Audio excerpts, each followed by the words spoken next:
matter in sports, and that's why Idaho's law does not classify on the basis of gender identity.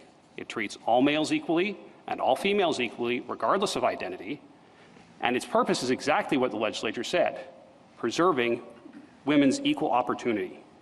In fact, it's our friends on the other side who want to classify based on gender identity. They're seeking special treatment for males who allegedly lack an unfair advantage, but only if those males also identify as transgender. Denying special treatment isn't classifying on the basis of transgender status. It's consciously choosing not to. Idaho's sex-based classification would get intermediate scrutiny if Hecox challenged it. But Hecox's requested relief presupposes separate women's sports. All Hecox challenges is the law's application to a tiny subset of males who identify as transgender and suppress their testosterone. But that's not how intermediate scrutiny works. Idaho's law is a substantial fit for 99% of males, and a perfect fit is not required. If it were, that would be the end of all sex-based classifications.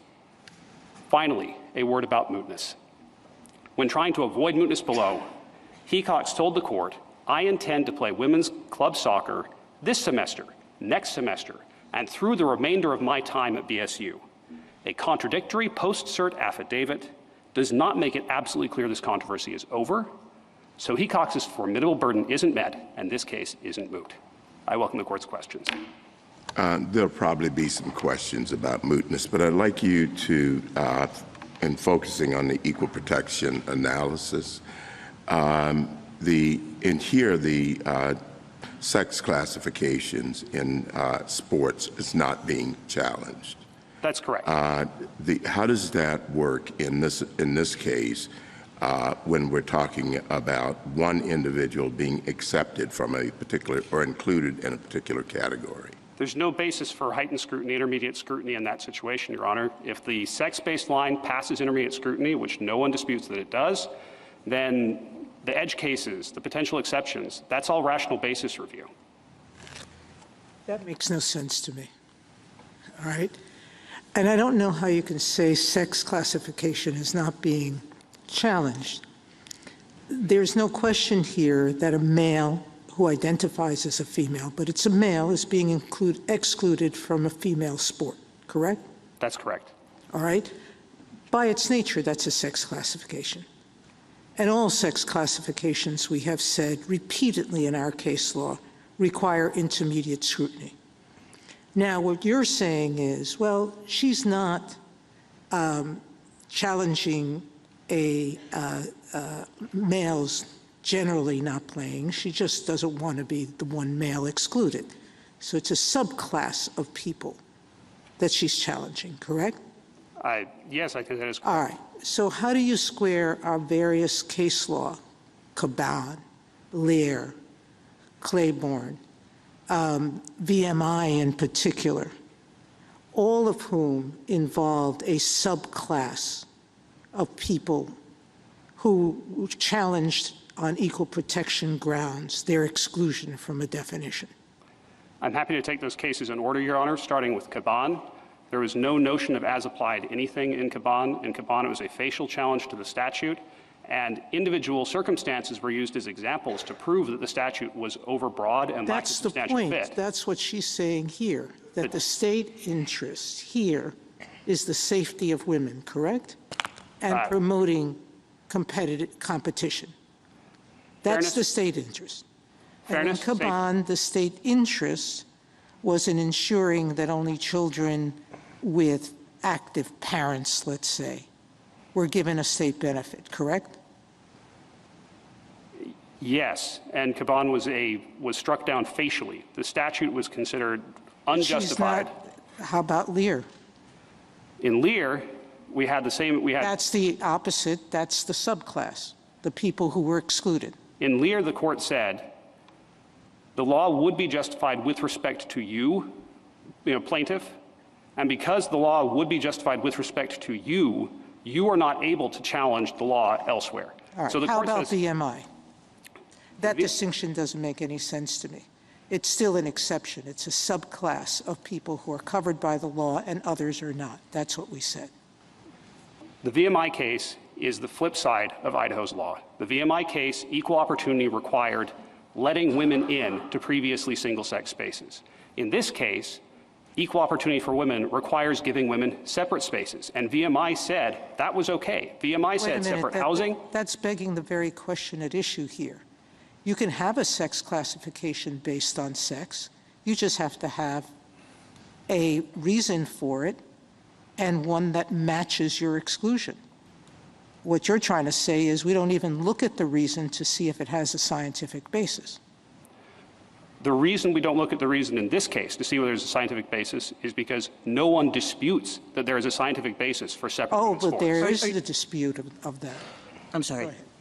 Are you then saying, Mr. Hurst, that there really is no such thing as an as-applied equal protection challenge?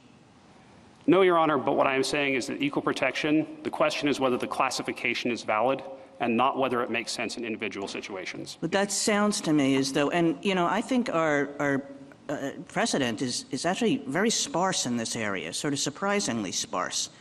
But it sounds to me as what you're saying is, as long as the classification is facially valid, a person does not get to come in and say that with respect to some subclass, a small subclass in this case, a person doesn't get to say with respect to some subclass there's a mismatch, that the justification has run out, that the justification doesn't apply.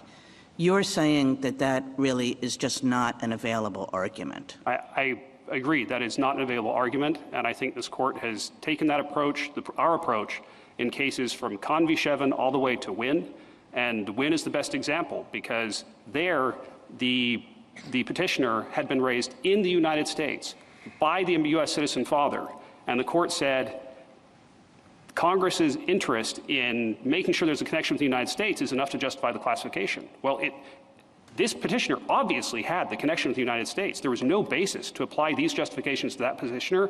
Didn't matter. I mean, one thing that this case could be about is, and this case I mean generally, this litigation, is whether the plaintiffs are right here that there is a mismatch, right? And some of your briefing addresses that question, right? You can take all the hormones in the world, you can take all the puberty blockers in the world, you say, and there still will be a competitive advantage.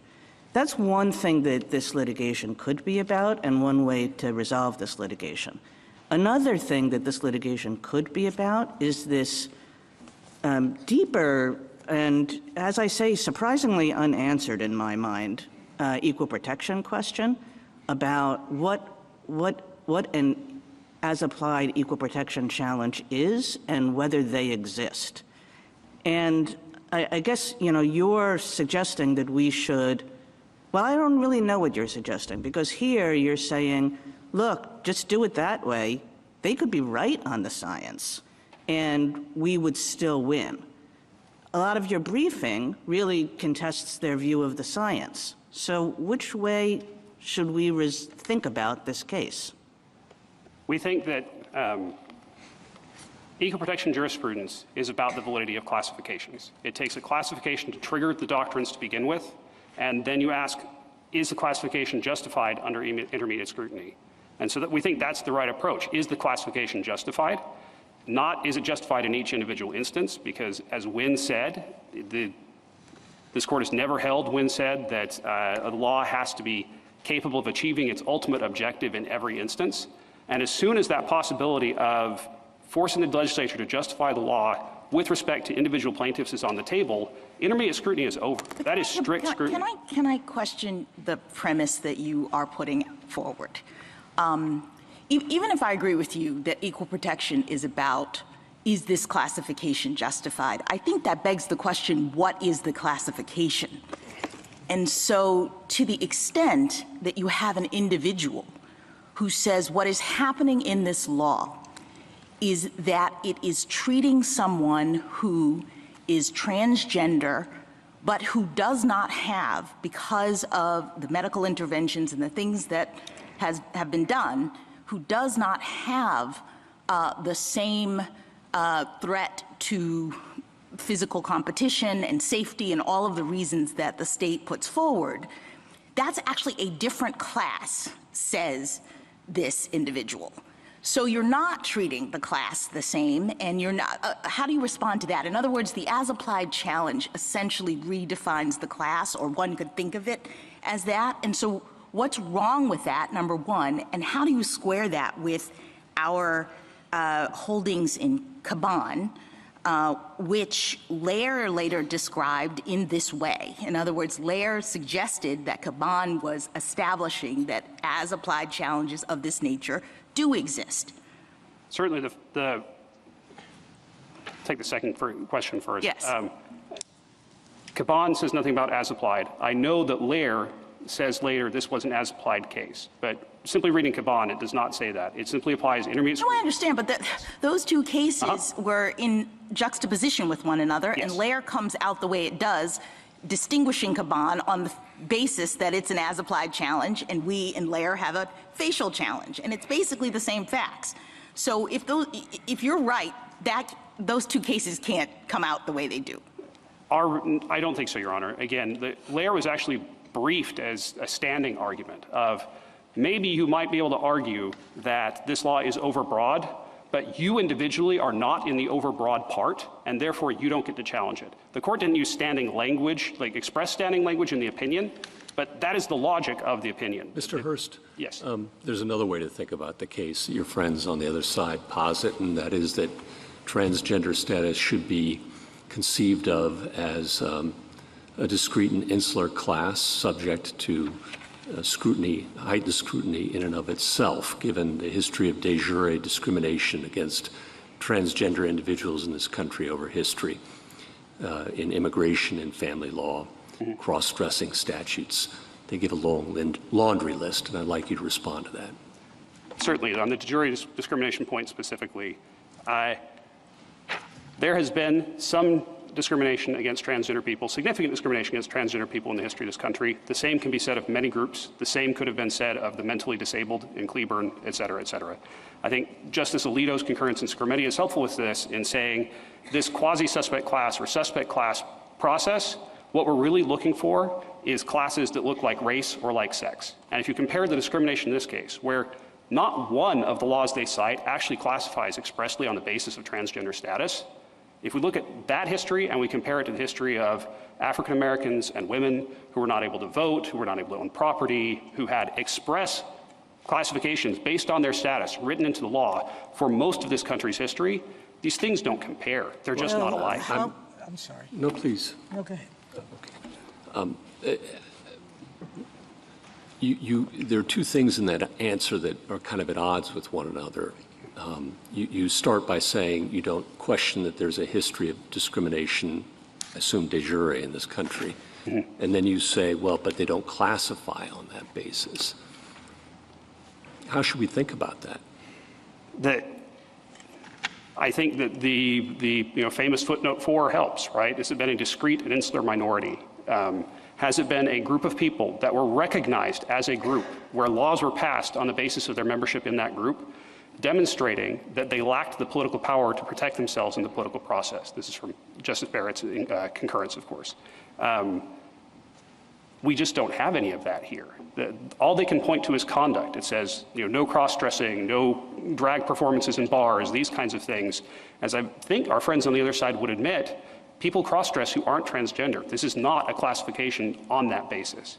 What do you do with the legislative history in this case, where the people who introduced the bill called it a transgender bar? So in answering Justice Gorsuch, you said there's no evidence of that, but there's certainly a lot of comments in this bill when it was passed. Your Honor, I respectfully disagree. I am aware of nothing in the legislative record that says that. I know that the Ninth Circuit opinion says that, but if you'll notice, the key quote that the Ninth Circuit relies on puts the words transgender women in brackets. And if you look up that colloquy in the legislative record, in their transcript that they provided in the district court, the word transgender, gender identity, et cetera, do not appear in that section of the transcript. Can I go back to the mootness question that Justice Thomas talked about, but not addressed here at all. Yes, this respondent made certain allegations about her intent at a certain point, but she signed an affidavit with this court attesting that she has permanently stopped playing sports covered by the ban. She will not try for any school-sponsored women's sports, and in fact, I think she'll finish school very shortly. And there's no reason to question the sincerity of that belief, given that dropping out of sports puts you at a disadvantage where you lose your competitive edge, and she's going to graduate soon. How is this different than Atchison Hotel, where the person in the litigation made representations that she intended to visit and continue visiting hotels in the future, and then, when the case got before us, she voluntarily dismissed those suits, like here, with prejudice, and we then directed that the case be considered moot. How is that different? To begin with, I add one further difference between the two cases. Certainly. Here, it's not like she's attempting to avoid us reaching the question. In just a little while, we're going to reach the identical question in another case. So we don't have a subterfuge in attempting to stop the court from reaching an important legal question. I'll start with Atchison Hotels, Your Honor.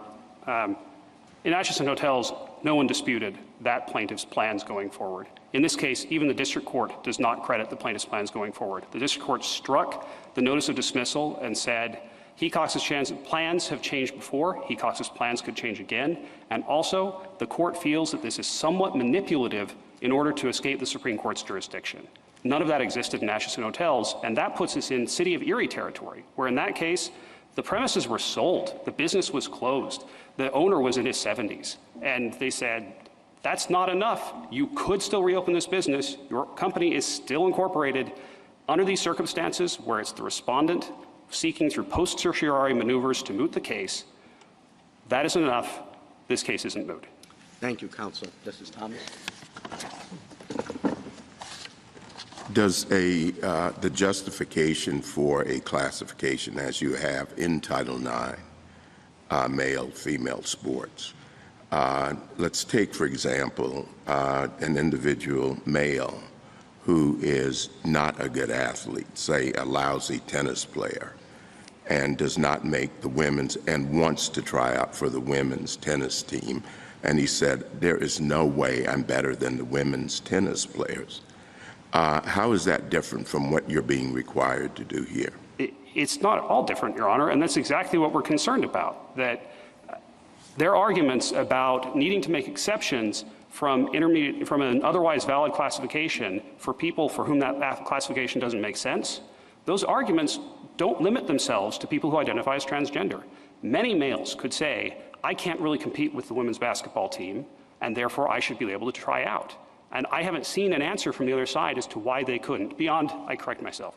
They say that, well, those people don't face the same dignitary harm as transgender people. But I don't see how that's relevant to the intermediate scrutiny analysis. The analysis is this classification substantially related to a legitimate state interest? The person's reasons for wanting to violate the classification don't come into the analysis. Justice Alito. Justice Sotomayor raised the question whether the issues here are identical to the issues in the case we're going to hear in a couple of minutes, and I'd appreciate your views on that. Suppose we affirm or reverse in this case, in the other case, would that leave something undecided with respect to your case? Yes, Your Honor. Our case involves the issue of the constitutional definition of sex, which the Ninth Circuit made a decision about, what sex means for constitutional purposes. The Fourth Circuit did not make that decision. We will be bound by that decision going forward unless the court reaches that question. That said, I would dispute the premise of the question, because whether or not the court has Article III jurisdiction in this case does not depend on what the court might do another day in a different case. No, that wasn't the premise of the question. It was just an attempt to explore the consequences of deciding the mootness issue one way or the other. Thank you. Thank you, Your Honor. Justice Sotomayor? There's a Munsingware GVR that's being agreed to here.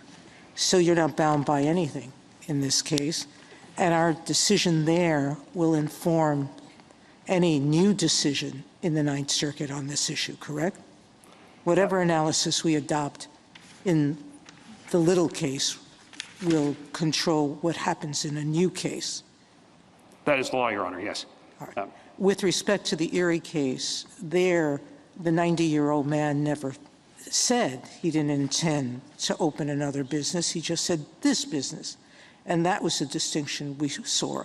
Here, she has said, I don't intend to do this. Now, every other promise that she made in this litigation, that she was going to continue trying out, that she was going to stay in sports, held true until this case and the negative attention she received, correct? To say she misrepresented her intent is going a little extreme when she honored all her previous intents and only changed her mind when new circumstances arose, i.e., the notoriety of this case, correct? No, Your Honor, nothing changed externally to the plaintiff. The plaintiff's affidavit filed in this court says that there has been negative attention and so forth since the beginning of this case. The only thing that changed is this court granted certiorari, and then after that, the plaintiff said, I want out, and so I will stop playing sports. Do you dispute that having a case named after you makes your infamy live forever? No, you don't think that Brown and any of the other named plaintiffs that we have in famous cases drawn attention to those people as people? Have you studied your law cases? Students do all the time. I think one of my colleagues had a course where they looked at the lives of the plaintiffs. Do you doubt that having a named case with such an eventful event is going to continue attention on this person? I don't doubt there will be attention, and I confess— Negative attention. I confess I have studied a few law cases, but— have you studied the people? To some degree, Your Honor. What I would disagree with is there's no background principle of plaintiffs get to leave the litigation whenever they want. Even Rule 41, even in just the district court, the rule is that once the litigation hits a certain point, you can't leave. So what you're going to assume, I know you don't want to, that you were to lose this case, you would say that we have to force an unwilling plaintiff who has offered to dismiss with prejudice, promised not to incur this activity again, we would force that person to continue prosecuting this case. The court did in City of Erie. That it did there, but is it the right thing to do? We didn't do it in Atchison. In Atchison, no one disputed that the case was moot. The only question was which Article III question would be decided first. In this case, we dispute the case is moot. We dispute all of the facts that this is based on. This is a formidable burden that Hecox bears. That's from Nike, already be Nike, to show that it is absolutely clear that this conduct cannot be reasonably expected to reoccur. We think, as the district court said in its striking order, that based on the changing history here, based on the past conduct, as Scalia mentioned in his footnote 3 of his City of Erie concurrence, there is a reasonable basis to doubt whether Hecox's current plans are the final plans. And as long as there's a reasonable basis not to credit the current plans, Article III lets the court hear the case. Justice Kagan? Mr. Hurst, I want to take you back to our conversation about whether there's such a thing as applied equal protection challenges, and ask you for two things. The first is I do think that runs counter to a couple of things that we think of as basic principles of constitutional law and maybe equal protection law particularly. In constitutional law, we often say as-applied challenges are the preferred mode of constitutional adjudication. Certainly, we have not erected like bars to them in any other area as far as I understand it. And then in equal protection law, we say all the time things like people need to be treated as individuals and not as just as members of a group. And I'm wondering whether both of those principles don't suggest that any bar on equal protection, as applied equal protection challenges, is just wrong, is off. And then the second thing I want you to do after you do that is assume for me that there is such a thing. Okay. And to tell me how, in your view, an as-applied equal protection challenge ought to work in this case. Certainly, Your Honor. The first answer would be, I recognize those principles that Your Honor is alluding to. The contrary principle would be the very nature of intermediate scrutiny analysis, that it is always possible, if you only have a substantial fit supporting legislation, then it is always possible to find people whom it doesn't fit, and then we're in strict scrutiny. So I completely take that point, Mr. Hurst. I mean, you're exactly right, and of course, intermediate scrutiny is different from strict scrutiny. It doesn't require the, almost perfection that strict scrutiny does. Completely take the point, but isn't that point really addressed to what we often consider in these areas, which is to facial challenges, right? So when you bring a facial challenge, of course, that's right, that you're allowed to have over-inclusiveness and under-inclusiveness and a lack of a perfect fit, but that the nature of an as-applied challenge is different. Certainly the court could do that, Your Honor. The court has not done that before, as I think we both agree. And the result of that would be judge-made exceptions to laws anytime judges thought they didn't make sense for particular classes of plaintiffs. And the deference to the legislature that should exist, to some degree, even under intermediate scrutiny, would be done away with. It would be gone. And then the administrability justification for many sex-based classifications, including this one, would also be gone, because you could no longer administer the classification evenly. You would have to make as many exceptions as courts thought you needed to make.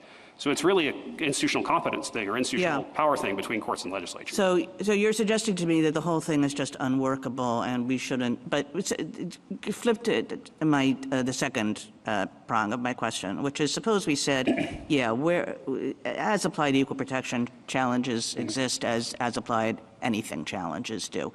What would it look like, do you think?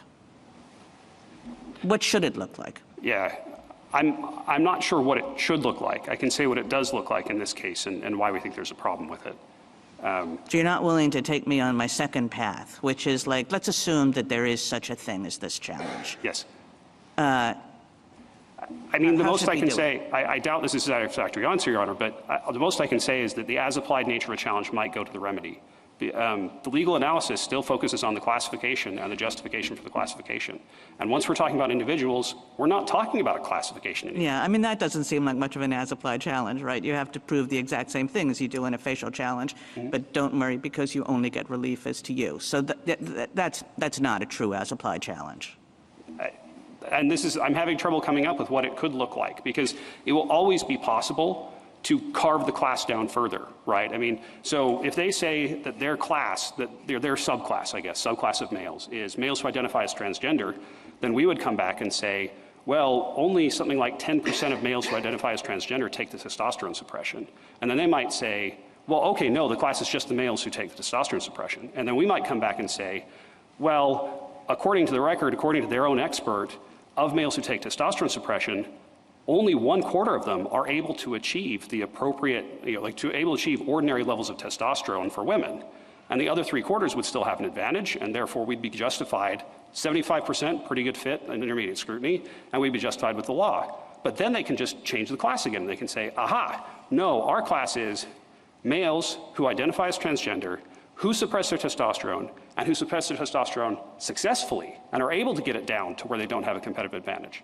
And at that point, we can say, if you can define the class so precisely, you're going to force the state to define the class that precisely. It's going to be enormously burdensome for everyone, and the state can never win, because whenever the state points to the fit in the statute, they just redefine their class as only the people who are outside the fit. Thank you. Justice Gorsuch? Mrs. Kavanaugh? To follow up on something you were talking about, Justice Sotomayor, would your constitutional position be different if the law explicitly stated that transgender women and girls cannot participate in women's and girls' sports? My answer to that depends on what's in the rest of the law. So I would refer back to Discrimination and say, It's not a magic words test. The mere presence of the word transgender in the statute is not enough to make it a transgender-based classification. What would make it? If the law, either expressly or through its effect, let all males except males who identify as transgender participate in female sports, but made it so that somebody's ability to play in female sports depended on transgender identity. Assume that the law does not allow males to play in women's and girls' sports, and then explicitly says, in separate provision, transgender women and girls, biological males who identify as female, cannot play in women's and girls' sports. Would your constitutional position be any different in that situation? No, Your Honor, I think that's skirmety. I think that would be a reference to transgender identity, but the law's application would never turn on transgender identity, so it wouldn't be a transgender status. Even if it says transgender? The word transgender in the statute might be relevant to a pretext analysis, but it wouldn't be relevant to facial classification if that word did not change how that statute applied in practice. How many states allow biological males who identify as females, transgender women and girls, to play in women's and girls' sports? Statutorily, I'm aware of 27 states that take our side and do not permit that, and 23 states that take the other side and do permit it. And those states who do allow it, is your position that they are violating the Constitution, the Equal Protection Clause, rights of biological girls and women by allowing that? Or do you say that's up to each state to decide, and that the Constitution gives discretion to the state whether to allow it or not to allow it? I have not yet been persuaded by a constitutional theory that would let us use the Equal Protection Clause to impose our policy on other states in this matter. Okay. Justice Barrett? I have some questions about the implications of your theory. So how would your theory play out if we're talking about 6-year-olds, where there's no difference between boys and girls in terms of athletic ability, testosterone levels, et cetera? Could you have sex-separated teams then? Or sorry, sex-separated teams by biological sex and not allow trans girls on the... Certainly, Your Honor. First, I'd like to explain how the statute applies to that situation so I can put my answer in context. There are no 6-year-olds in the state to whom the statute applies because there are no school-sponsored. That's why it was a hypothetical. Okay, right. Yes, it would be the normal intermediate scrutiny analysis. And are we saying it applies only to 6-year-olds or to everybody across the board? Well, I'm just trying to give you a hypothetical. I mean, yours is driven by testosterone levels and differences in athletic capability. So I'm asking you, what if you try to take that out of the equation and you're just drawing the line based on biological sex and saying that trans girls can't be on the girls' team in an age group that's prepubescent? The record in this case does not support the notion that males lack an athletic advantage at 6 years old. That's about as early as the science goes from what's in the record. And even at that age, males have about a 5% athletic advantage over girls in most situations. Now, if this is not a level of competition where anybody cares about that, the simple solution is the solution you see in most places, which is you have co-ed sports, you don't divide the teams based on sex, and everybody can play. And Idaho's law does nothing to interfere with that. And remind me whether Idaho's law, and I guess your answer made me think of this, and I guess this goes to the question of whether the law discriminates on the basis of trans status. Is it true that biological girls, trans boys, can play on boys' teams? Anyone can play on boys' teams, Your Honor. Anyone can play on boys' teams. Okay. And to this point about medical uncertainty and scientific uncertainty, you were talking about what advantages you might have even that are apart from testosterone levels. Mm-hmm. Your friends on the other side say that, listen, that science is uncertain, and so we need more factual development. It's not really clear how much of an athletic advantage boys and men have if their testosterone levels are below a certain point. How does that play out? Tell me why we don't need more fact-finding, or what is the state's burden in showing what the state of scientific certainty is? Do we have to defer to the state? Presumably at some point, if deference is due, the state would have too little scientific evidence to really get that deference. Tell me how to think about that. The first question would be, are we applying intermediate scrutiny? And we argue that the court shouldn't. But leaving that aside, if the court is applying intermediate scrutiny, then we'd say it's Turner Broadcasting that says the legislature, First Amendment case, applied intermediate scrutiny and said under intermediate scrutiny, the legislature has to draw reasonable inferences from substantial evidence. It does not need to act only on scientific consensus, which is what the district court in this case assumed incorrectly. Thank you. Justice Jackson? So I guess I'm going back to your discussion with Justice Kagan, I'm not sure I understand why you're characterizing the as-applied challenge in practice as the individual coming back and proposing a different classification, as though we're doing an analysis of the classification in the way that you suggest. I thought that the state has a classification that is its general rule. No individuals who identify as female but were sex at birth male can play in women's sports, and that the individual then is merely seeking an exception based on their individual capacity, because the state's general rule is based on fairness and medical science and all of these things. Do I have this, like, they're not proposing an alternative class necessarily. They are just saying that I should be accepted from that general rule on this basis. We agree that an exception is what they are seeking, Your Honor. And it's an exception based on transgender status, again. But that's the way the rule used to work, right? I just want to be clear about what we're talking about here. Sure. I understood that this law originally was exactly that. That you basically said no transgender women in girls' sports, but we'll look at your evidence and look at your circumstances and decide whether or not you individually can be included. So is that what used to happen? As a matter of Idaho law, there was no law whatsoever before this. Is that what was happening on the ground in Idaho law? That's what NCAA policy permitted from 2010 to 2022.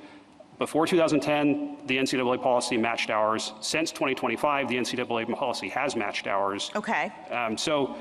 But what I'm asking is, if that's the ask here, not that all transgender women be allowed, but that this particular plaintiff be allowed based on their circumstances, why is that so not administrable or proposing a different classification that we're not going to be able to sustain? I don't understand that. So first as to administrability, Your Honor, making sure that a transgender athlete does not have an unfair advantage would require ongoing testosterone monitoring, because circulating testosterone can fluctuate. That is invasive. That is intrusive. No, but that's the burden of the person. The person who wants to play has to demonstrate to you, to whatever degree of scientific certainty, that they don't have a competitive advantage. Why would you not allow that? I guess I don't understand. The second answer is that there's nothing in that argument that limits itself to transgender identifying athletes. If this athlete doesn't have an advantage over women and therefore can compete safely, then there are other athletes that could say for different reasons that they don't have an unfair advantage and therefore they could compete safely. Yes, I understand that, and there are legal arguments. Let me ask you something about the classification. I guess I'm struggling to understand how you can say that this law doesn't classify on the basis of transgender status. The law expressly aims to ensure that transgender women can't play on women's sports teams. So why is that not a classification on the basis of transgender status? I'd apply scrutiny again. The question is whether the application of the law turns on transgender status, and it doesn't. It turns on sex. The legislature did not want to exclude transgender people from sports. It wanted to keep women's sports women only and exclude males from women's sports. No, I understand, but with respect to two individuals, a cis woman and a trans woman, who both want to play on a team that reflects their gender identity, this law operates differently based on their sex, right? The law does operate differently based on their sex, as Your Honor just said. It does not operate differently based on their transgender identity. But it treats transgender women different than cis women, doesn't it? It has a disparate impact, because men who identify as transgender have a different reason for wanting to play women's sports than women, than biological females do, right? But if that were enough, then Scrutiny would have come out a different way, Gaduldig would have come out a different way, other cases would have come out a different way. I'm blanking on the other ones. All right, finally, let me just ask you about mootness, because it's a little odd, I think, that a defendant would not want a case dismissed. Ordinarily, the defendant is the one who's claiming mootness because they've been sued. So this plaintiff has brought a claim against you, and the claim relates to your policy about college sports. And as I understand, the plaintiff is about to graduate. So wouldn't we have a mootness problem potentially notwithstanding any representations that the plaintiff made? I don't think so, Your Honor. I'd look to Camreta as the case that tells us the best case for telling us how we analyze mootness in this situation. It's, does the petitioner still have an interest in continuing the litigation? Only for a few more months. What if this decision doesn't come out until June and she graduates in May? It's my understanding at this point, I defer to my friends here, it's my understanding at this point that May graduation is not possible. For this individual? For this individual, that's correct. All right, thank you. Thank you. Thank you, counsel.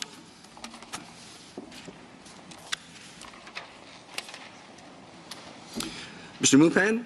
Mr. Chief Justice, and may it please the court. It is undisputed that states may separate their sports teams based on sex in light of the real biological differences between males and females. States may equally apply that valid sex-based rule to biological males who self-identify as female. Denying a special accommodation to trans-identifying individuals does not discriminate on the basis of sex or gender identity or deny equal protection. All of that remains true, even assuming a man could take drugs that eliminate his sex-based physiological advantages. The law is reasonably tailored, regardless of whether it is perfectly tailored as applied to any such tiny subset of men. And states are not required to redefine sex or monitor the testosterone levels of female athletes. In short, male athletes who take performance-altering drugs are not similarly situated to female athletes, and states need not treat them the same. I welcome this court's questions. Would you elaborate on what you alluded to, and that is that whether or not a state has to, its asserted interest in classifications has to bear out in each individual case? That seems to be what the applied challenges in individual cases would require. That's right. So intermediate scrutiny requires a substantial relation or a reasonable fit, which is not a perfect fit. And this court has recognized, and I'd point this court to Edge Broadcasting in particular, it focused on this exact issue of if the law is substantially related in general, can an individual come in and say, well, as applied to me individually, it's not. And the court said, no, we're not going to allow you to do that because that would essentially convert intermediate scrutiny into strict scrutiny on an as-applied basis. Now, I'm not disputing that you can sometimes bring as-applied claims under intermediate scrutiny. So if, for example, you had a law that applied, this sort of law that applied to sports, but also math and also chess, it might be that as applied to math or chess, it was invalid, but it was valid as to sports because for math and chess, at the level of the classification, it's not reasonably tailored. But here, critically, everyone agrees that for sports, for 99% of men, it's reasonably tailored. It's just the 1% of trans-identifying individuals who take drugs and then those drugs are effective that's a problem. And this court's decision in Michael M. makes clear that that's not a viable as-applied claim. In Michael M., this court upheld a statutory rape law that applied differently to men than women, and the rationale was because women faced a unique risk of pregnancy. But of course, if either the male rapist or the female victim was infertile, there'd be no pregnancy. So on their theory, you could have come in and said, well, I have an as-applied claim that I was infertile, so it was okay to rape the underage girl. And this court not only rejected that, the court said it would be ludicrous to say that you could bring an as-applied claim for prepubescent girls. That's just not the way as-applied scrutiny works in intermediate scrutiny cases. That's equally true, as my friend said, in Wynn. In the court's decision in Wynn, the justification for the law was making sure that the parent knew that they were the parent and had an opportunity to have a relationship with the parent. But Wynn's father knew about the birth, was present with Wynn the whole time, and brought Wynn to the United States. Nevertheless, the court held for the class of men overall, it was reasonably tailored, and they weren't going to focus on the specific facts of when. You started, Mr. Mupon, by saying that you did think that there were as-applied equal protection challenges and giving an example of, well, if it had also applied to the chess team or something. But that doesn't seem like an as-applied challenge to me. That seems as though there's just a provision of the law that's facially invalid, right? So let's put those kinds of cases aside where you can split the law up and say this part is facially invalid, this part isn't, and focus instead on like real as-applied challenges. Your classification is basically okay, let's posit, because there's a substantial relationship to your goal. Is there ever a time where a person can come in either on behalf of herself or on behalf of a subclass and say, notwithstanding that there is no a valid facial challenge here, there is an as-applied challenge, this subclass has to be exempted? So I don't think this court's cases have ever squarely addressed that. I think if it could be brought, it would have to be a very substantial percentage. So to give you a stylized hypothetical, if you had a law that regulated on the basis of sex, and you could imagine 3 subgroups of males, for subgroup 1 and subgroup 2, each of whom were a third of men, it was reasonably tailored. But for subgroup 3, which was a third of men, it wasn't. Maybe in a circumstance like that, the third subgroup could come in and say, for a third of the applications of this law, it's not reasonably tailored. That's not enough of a substantial fit, at least for us, even if you're going to uphold the law for the other 2/3 of But why does it have to be that many people? Why? I don't understand why that subclass can't make this showing and get the remedy as to them. Because if it's one person, you're basically converting the law into strict scrutiny. But you're not. You're not. I mean, because what you're doing is you're allowing that individual to get the remedy that we've said in cases like CASA is the only thing that's available, that you can't have this flow to everybody. It's just about this individual and whether or not he's been unconstitutionally treated. So again, because if the law is reasonably tailored for 99.99999% of people, and you come up with a point fraction of percent and say that that person has a viable claim, that's more than you would ever require under strict scrutiny. I don't know of any. No, but I mean, well, what's the result of that? If you're making a facial challenge, I understand that you're saying that if the law has such a broad sweep of constitutionality, then we're not going to strike this thing down just because we can identify one person for whom it doesn't apply.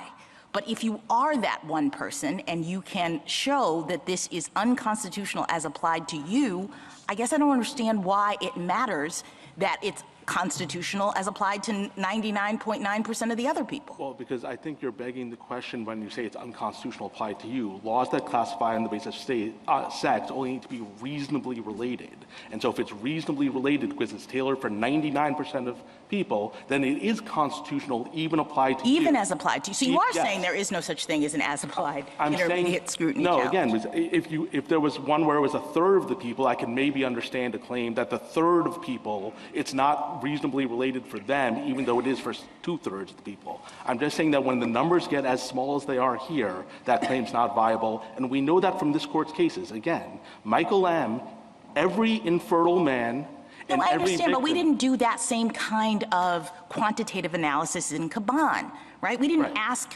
the husband in Caban to figure out where he stood relative to all husbands who were to whom this was applied. Right. So yeah, let me talk about both Caban and Lair. So Caban is not an as-applied challenge. Caban did not say that there was some set of people for whom that law was valid.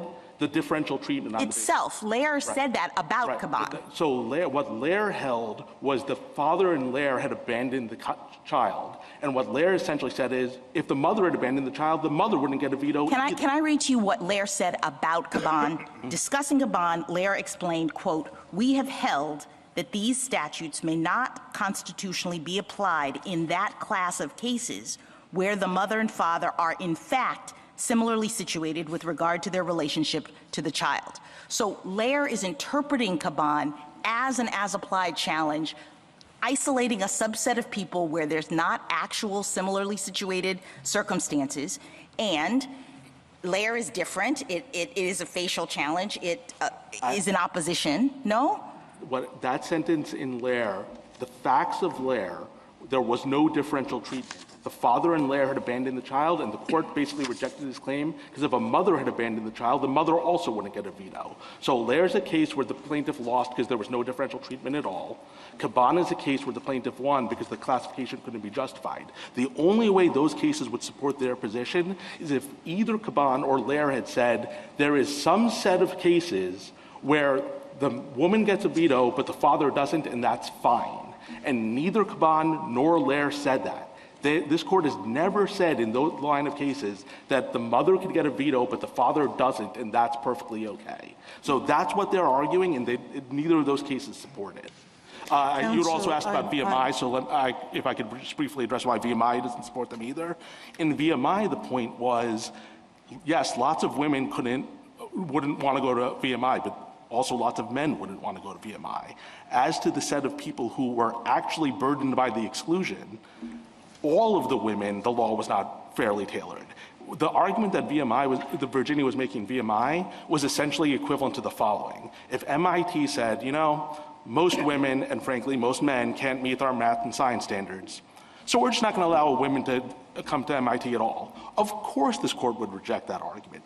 That was the argument that they were making in VMI, that just very few women wanted to attend. But for the set of women who wanted to attend, the law was not properly tailored because there was no justification for excluding them. Thank you, counsel. Justice Thomas? Justice Alito? Under Title IX, what does the term sex mean? We think it's properly interpreted pursuant to its ordinary traditional definition of biological sex, and I think probably given the time it was enacted, reproductive biology is probably the best way of understanding that. Thank you. Justice Sotomayor? The problem I'm having with what you're doing now is you're doing exactly what Justice Stevens said should be done, and he admitted later in O'Connor that the court roundly rejected that in Caban and Lear. He wanted to do exactly what you said. He said, in dissent, this court should be in analyzing equal protection, contending that if the classification is justified in those cases in which the rule has its most frequent applications, then it doesn't violate equal protection. And then he said the court should presume that the law is entirely valid and require the challenger to demonstrate that its unjust applications are sufficiently numerous and serious to render it invalid. It's exactly what you said we should be doing. So you want us to accept what the dissent did and not what the majority said it was doing in Caban or Major. In VMI, Justice Scalia said the same thing, that taking the majority's logic to its logical conclusion, a single woman who wanted to attend could satisfy the admissions requirement would be enough for an as-applied challenge, and that shouldn't be the law. You're asking the court to adopt views expressed by two minority dissenting judges in this case.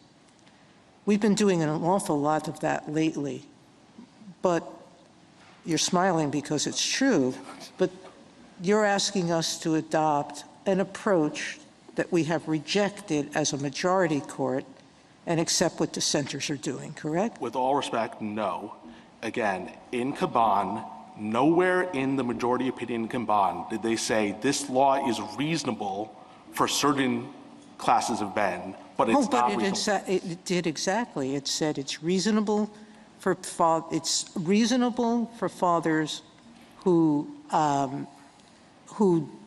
don't support their children. It won't be reasonable for fathers who don't. With all respect, Your Honor, it did not. Caban did not uphold that law as applied to any man who hadn't abandoned their child. Now, it is true Lair upheld the law for someone who had abandoned their child, but the reason it upheld the law is because women who abandoned their child. But the logic of the opinion is that if the reverse had been true, it would have ruled the way it did. I don't think that's true, but even if you thought that was... Sure. No, I just have one last question. What's percentage enough? There are 2.8 million transgender people in the United States. That's an awfully big figure. I do understand that in Idaho, this was the first transgender child but that just happenstance as to location.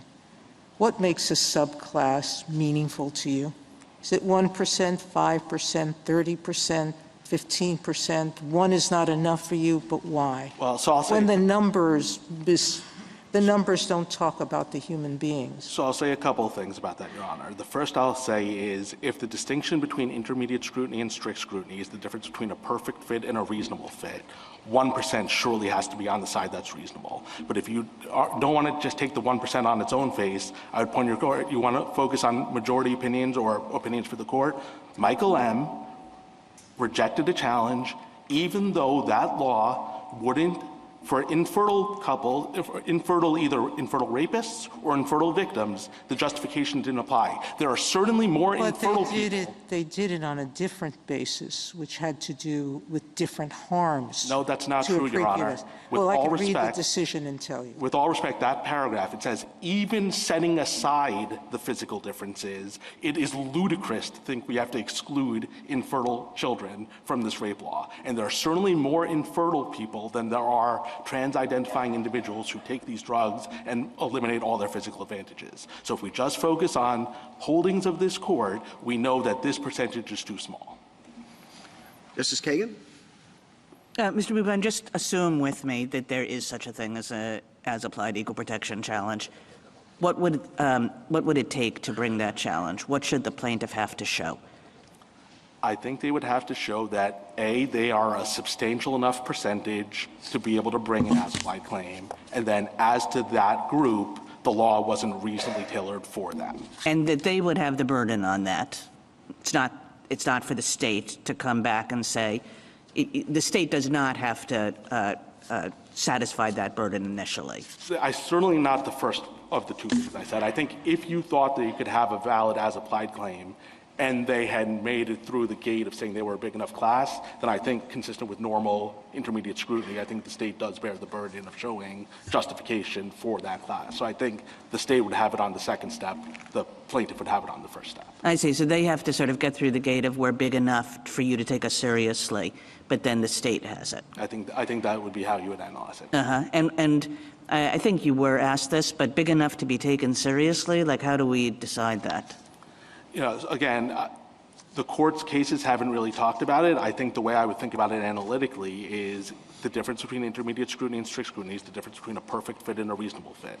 So is there enough of a group here that we think that we're not essentially holding the state to perfection?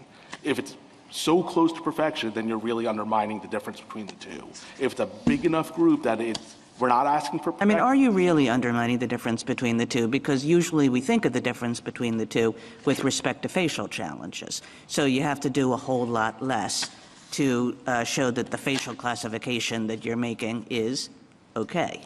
I don't think so. I do think that you would very much be undermining the difference between the two if you said that even a single person could bring an as-applied intermediate scrutiny case. And again, I would urge Your Honor to read Edge Broadcasting. There's a whole section of the opinion that's on this exact issue and says exactly what I'm saying. Now, admittedly, it's a First Amendment case, but it's an intermediate scrutiny First Amendment case. Thank you. Justice Gorsuch? If the class is big enough, in your discussions, say a third, as you discussed, might it just fail intermediate scrutiny facially? I mean, at some point, do they collapse? So I agree that that's part of why these are so unusual. If there's a big enough group that you've excluded, you're exactly right. It might not be reasonably related as a whole, and so then it facially fails. But I could at least conceptualize a situation where it covers enough people validly that a facial challenge fails, but it covers a big enough group that it can't be justified for, then maybe you could bring an as-applied claim. I don't think this court really needs to grapple with these fairly tricky analytical questions because this is the world's easiest as-applied claim to reject. It is a fraction of a percent. Whatever as-applied claim you could bring, it cannot possibly be a fraction of the percent. That would be totally inconsistent with this court's decision, Michael M. and Wynn, both of which rejected claims by people who had a much greater percentage than a fraction of a percent.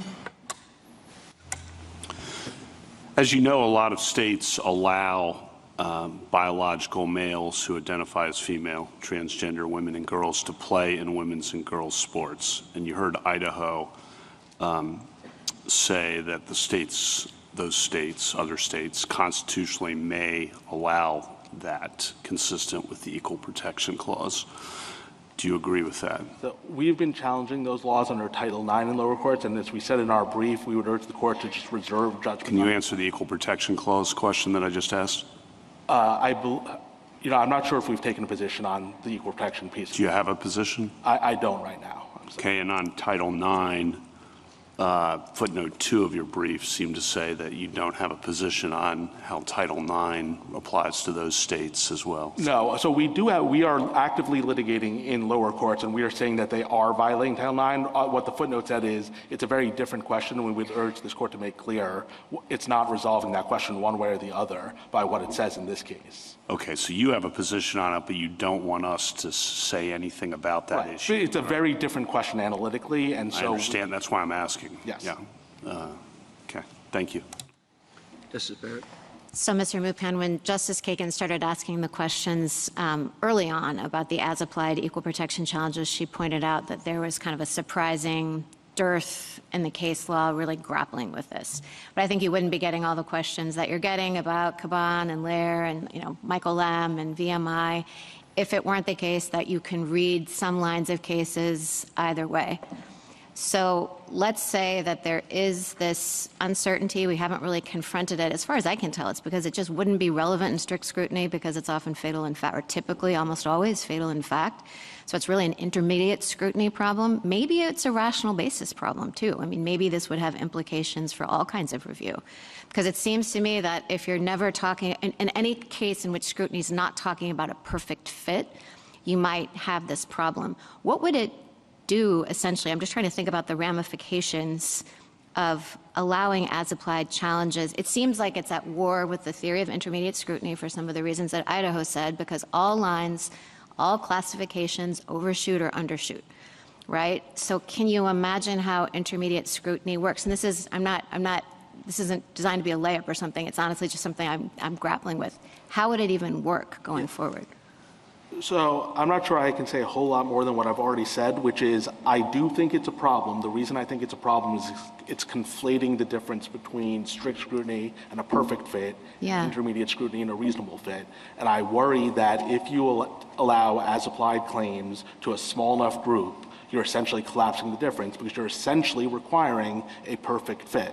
Because whenever you have a reasonable but not perfect fit, the subset who falls within that will come in and bring an as-applied claim. And so the state will essentially have to have perfectly tailored laws because any single person for whom you don't have a perfect fit could come in and bring an as-applied challenge. Including, say, boys who just couldn't make the team because they weren't good enough, because the law, to the extent that it's designed to protect competitiveness and safety, et cetera, wouldn't pose the same danger in the case of a boy who just isn't good enough to make the male team, but perhaps could make the girl team. At least arguably, depending on what their exact theory is for the justification. Thanks. Justice Jackson? Yes, I'm still struggling to understand why the state would have to have perfectly tailored laws. I would think the state would just have to make exceptions where people can demonstrate that the justification that makes the state's conduct constitutional doesn't apply to them. Right. So making exceptions is tailoring your law. That's literally what it means to tailor. No, but from the standpoint of a facial challenge, when we're asking whether this law has to be stricken completely because it isn't, perfectly tailored.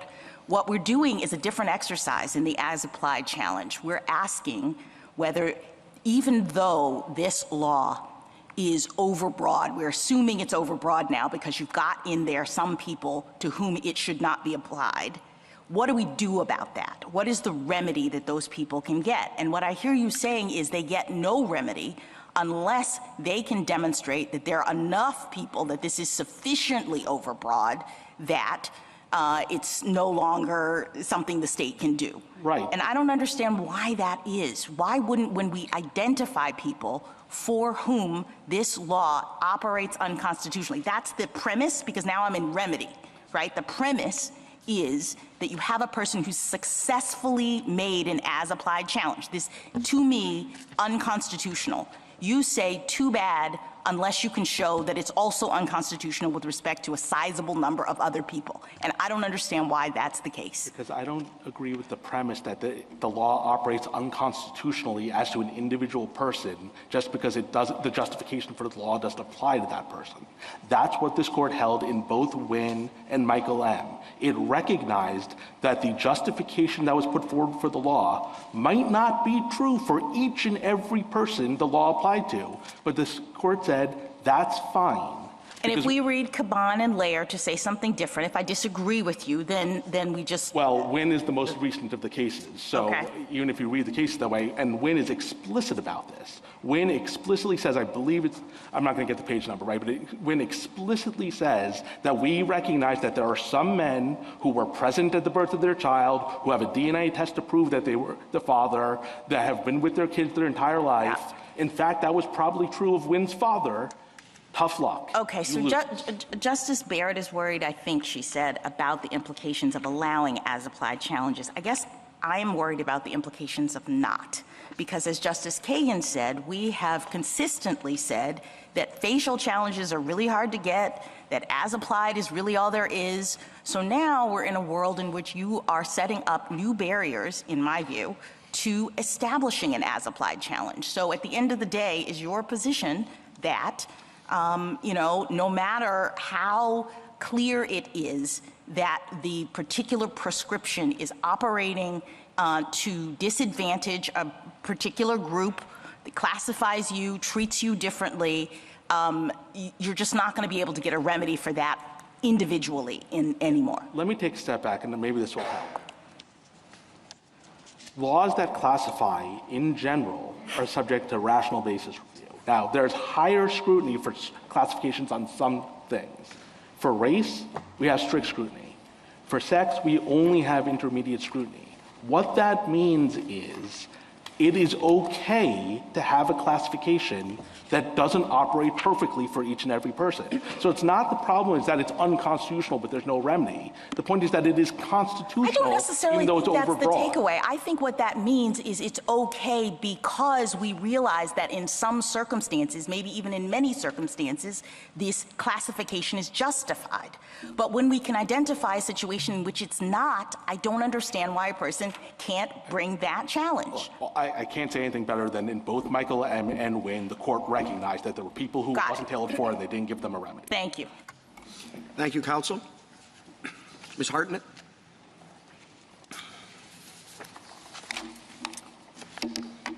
Mr. Chief Justice, and may it please the court, Idaho concedes that HB 500 draws a sex-based line by categorically excluding all students with the biological sex of male from women's teams. Sex classifications like that are closely scrutinized under the Equal Protection Clause to ensure they rest on evidence, not supposition. Idaho's articulated justification for this line is to protect women's sports from birth sex males because of their, quote, biological advantages. That means HB 500 is aimed at controlling for sex-based biological advantages, not for all of the many reasons one athlete may be better than another that have nothing to do with sex. On the preliminary record in this case, and as the experts below agreed, circulating testosterone after puberty is the main determinant of sex-based biological advantage that HB 500 sought to address. And on this record, Lindsay Hecox has mitigated that advantage because she has suppressed her testosterone for over a year and taken estrogen. HB 500 thus fails heightened scrutiny as applied to Lindsay and transgender women like her who have no sex-based biological advantage as compared to birth sex females. That analysis would come out the other way for the untalented cisgender boy. He would have the same sex-based advantage, the circulating testosterone, he just would not be as good at sports. It also would come out the other way here, for example, if a transgender woman had gone through a male puberty and had not mitigated that advantage. This court's cases have recognized that when the government's justification for a sex-based classification does not apply to a discrete subgroup of those classified, that classification is unconstitutional regarding that subgroup. And that holding in Caban, which I'm sure we'll discuss further, has been repeatedly referred to and reaffirmed, including more recently than Nguyen and Morales-Santana. Because the court can affirm based on sex discrimination, it's not necessary to reach the question of transgender status discrimination, but HB 500 also fails on that basis. If the court does not find the case moot, the preliminary injunction should be affirmed. I welcome the court's questions. Couldn't you make a similar argument with respect to Title IX itself and the sex difference, the fact that you can have male and female sports? No, Your Honor. So I think the point would be, the question would be, would the sex line that's drawn in sports, and that's a line that does exist, as a commonplace line, is that substantially related to the important state interest? Well, you could have individuals who, for example, don't present the problem of physically outmatching women in a particular sport, or a group of people who don't. Right, and the broader goal here, of course, is not sex separation for its own sake. The idea is to have equality in sports, and that's the ultimate objective that I think we're all talking about, not separation for its own sake. Well, my point is the argument that you're making now with respect to this subcategory, could it not also be made with respect to the sex separation in Title IX generally? Occasionally, there have been examples of a boy challenging the separate teams because they want access to a team that's not available for the boys because of the way Title IX works. To be clear, we have not aware of an example of a boy challenging the sex separation so that they can be on the girls' team where there's a boys' team that exists.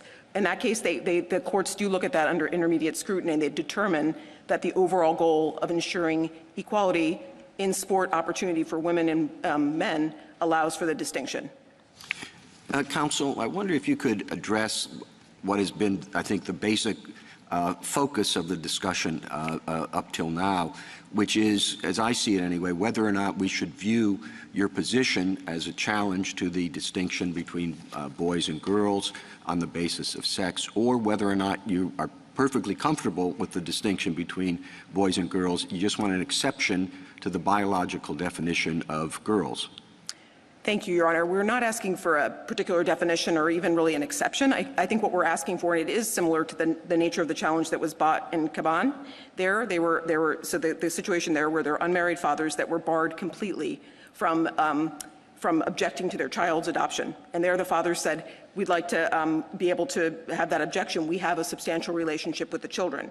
And in the group, and there was actually a pretty tailored group in that case. In Justice Stevens' dissent, he points out it has to be an older child, and there has to be a participation in the rearing. For that subgroup, they were allowed to challenge that and get the relief. And so, I do note too that Justice Stevens pointed out that it was an indeterminately small subgroup of an unknown number of fathers. So I think that's the analogy that we would draw here to what we're asking. So what would be the appropriate inquiry? And it's asking you basically for your response to Mr. Mupan in particular, that going sort of challenge by challenge, whether it's based on a transgender status or anything else in the situation, is really transforming intermediate scrutiny to strict scrutiny. We agree there would have to be a group. I don't think, in our view, in a way, at least the way that the cases have worked out, and this is Caban and Lair, it also goes through Nguyen and Morales-Santana. I would also direct the court to the illegitimacy or the non-marital children case. Those are Trimble and Lally. They're cited in the B.P.J. brief.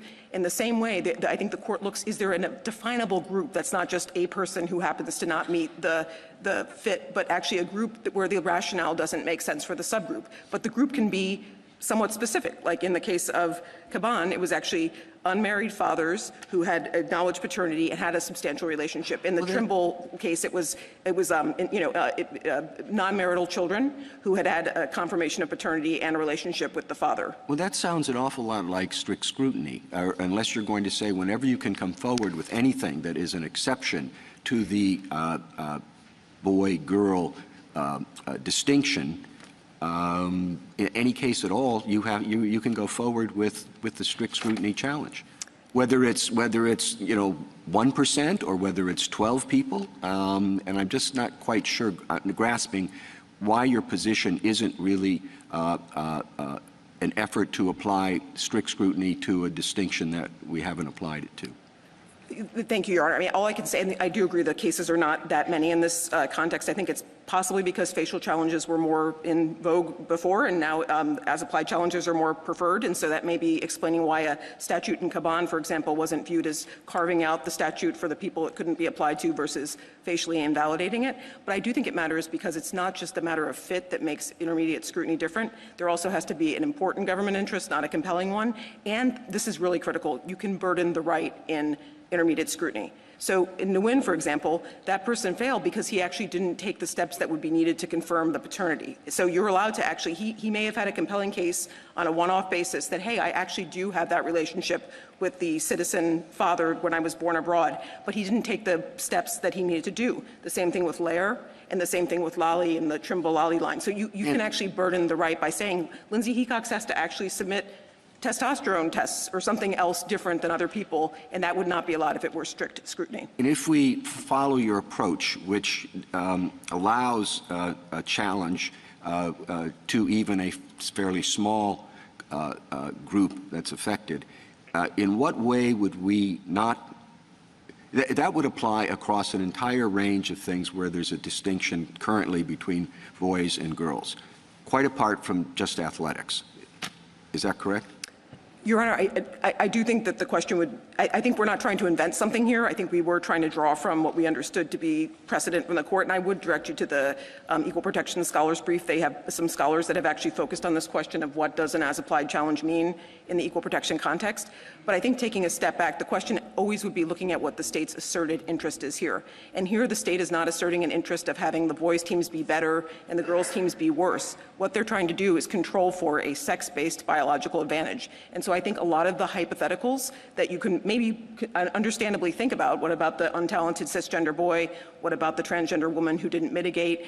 You know, what about this or that? That gets taken care of because the testosterone is the advantage on this record, and almost all the people that might want to try to get an as-applied challenge under some other idiosyncratic framework would not be able to show that their exclusion actually was. Okay, and this will be my last question for my point was more that how we approach the situation of looking at it not as boys versus girls, but whether or not there should be an exception with respect to the definition of girls.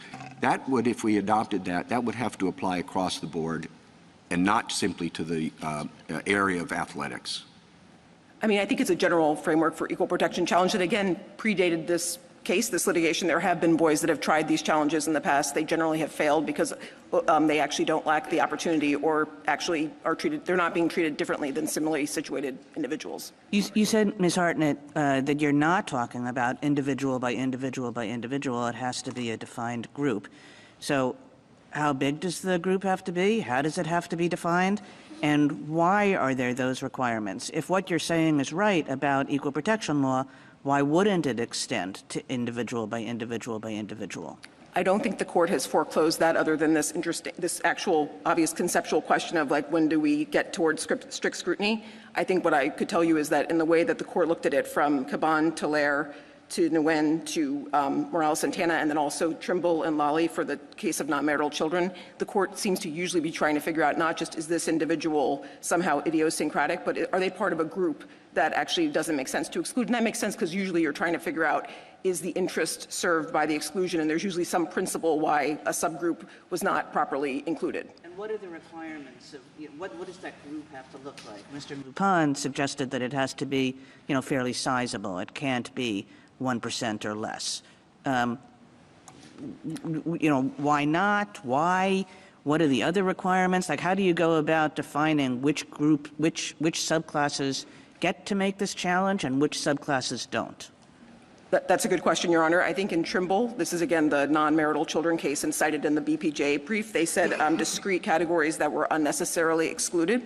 That was the notion there. So I think that's where we were trying to make clear that we don't think it can just be we have a person that is extraordinarily idiosyncratic and they should get their case. And I don't think anything in your cases rules that out. I guess that's not actually the case presented here. We think we have an easier case because we actually have identified a discrete subgroup, transgender women who do not have an athletic advantage. But I don't think you're answering Justice Kagan's question, which is fine. If you buy into you have this subgroup as you've identified it, Mr. Mupon says that subgroup has to be big enough. Do you agree? And if so, how do we evaluate that? I don't agree with that. I think that is I think in a way this is the Caban dissent kind of coming back after many decades because there, Justice Stevens said in the dissent, he's assumed that the case in that case was assuming that the case extended only to himself and by implication to an unknown number of fathers, and went on to say indeterminately small part. So I think there's never been a numerical requirement. It's more of a question of whether there's a principle, that some sort of a principle that allows for the exception in light of the failure to align with the interest that the state's asserting. And here, I think the record, and again, we're at a preliminary injunction stage, but the preliminary record was that the exclusion of our client actually was not going to advance the interest, nor the exclusion of other transgender women who do not, who have taken efforts to mitigate their testosterone, which was on the record here again, was the main driver of differential athletic performance. Counsel, one might wonder whether the efforts to refashion our equal protection jurisprudence here that we've been discussing at length on sex discrimination is really a fallback from what one might wonder might have been your primary argument, which is that transgender status is itself a discrete and insular class. And I'm curious why you haven't brought that up and what thoughts you want to share with us. Your friend on the other side said the laws you pointed to in your brief don't address transgender persons as such, and that makes all the difference. Thoughts?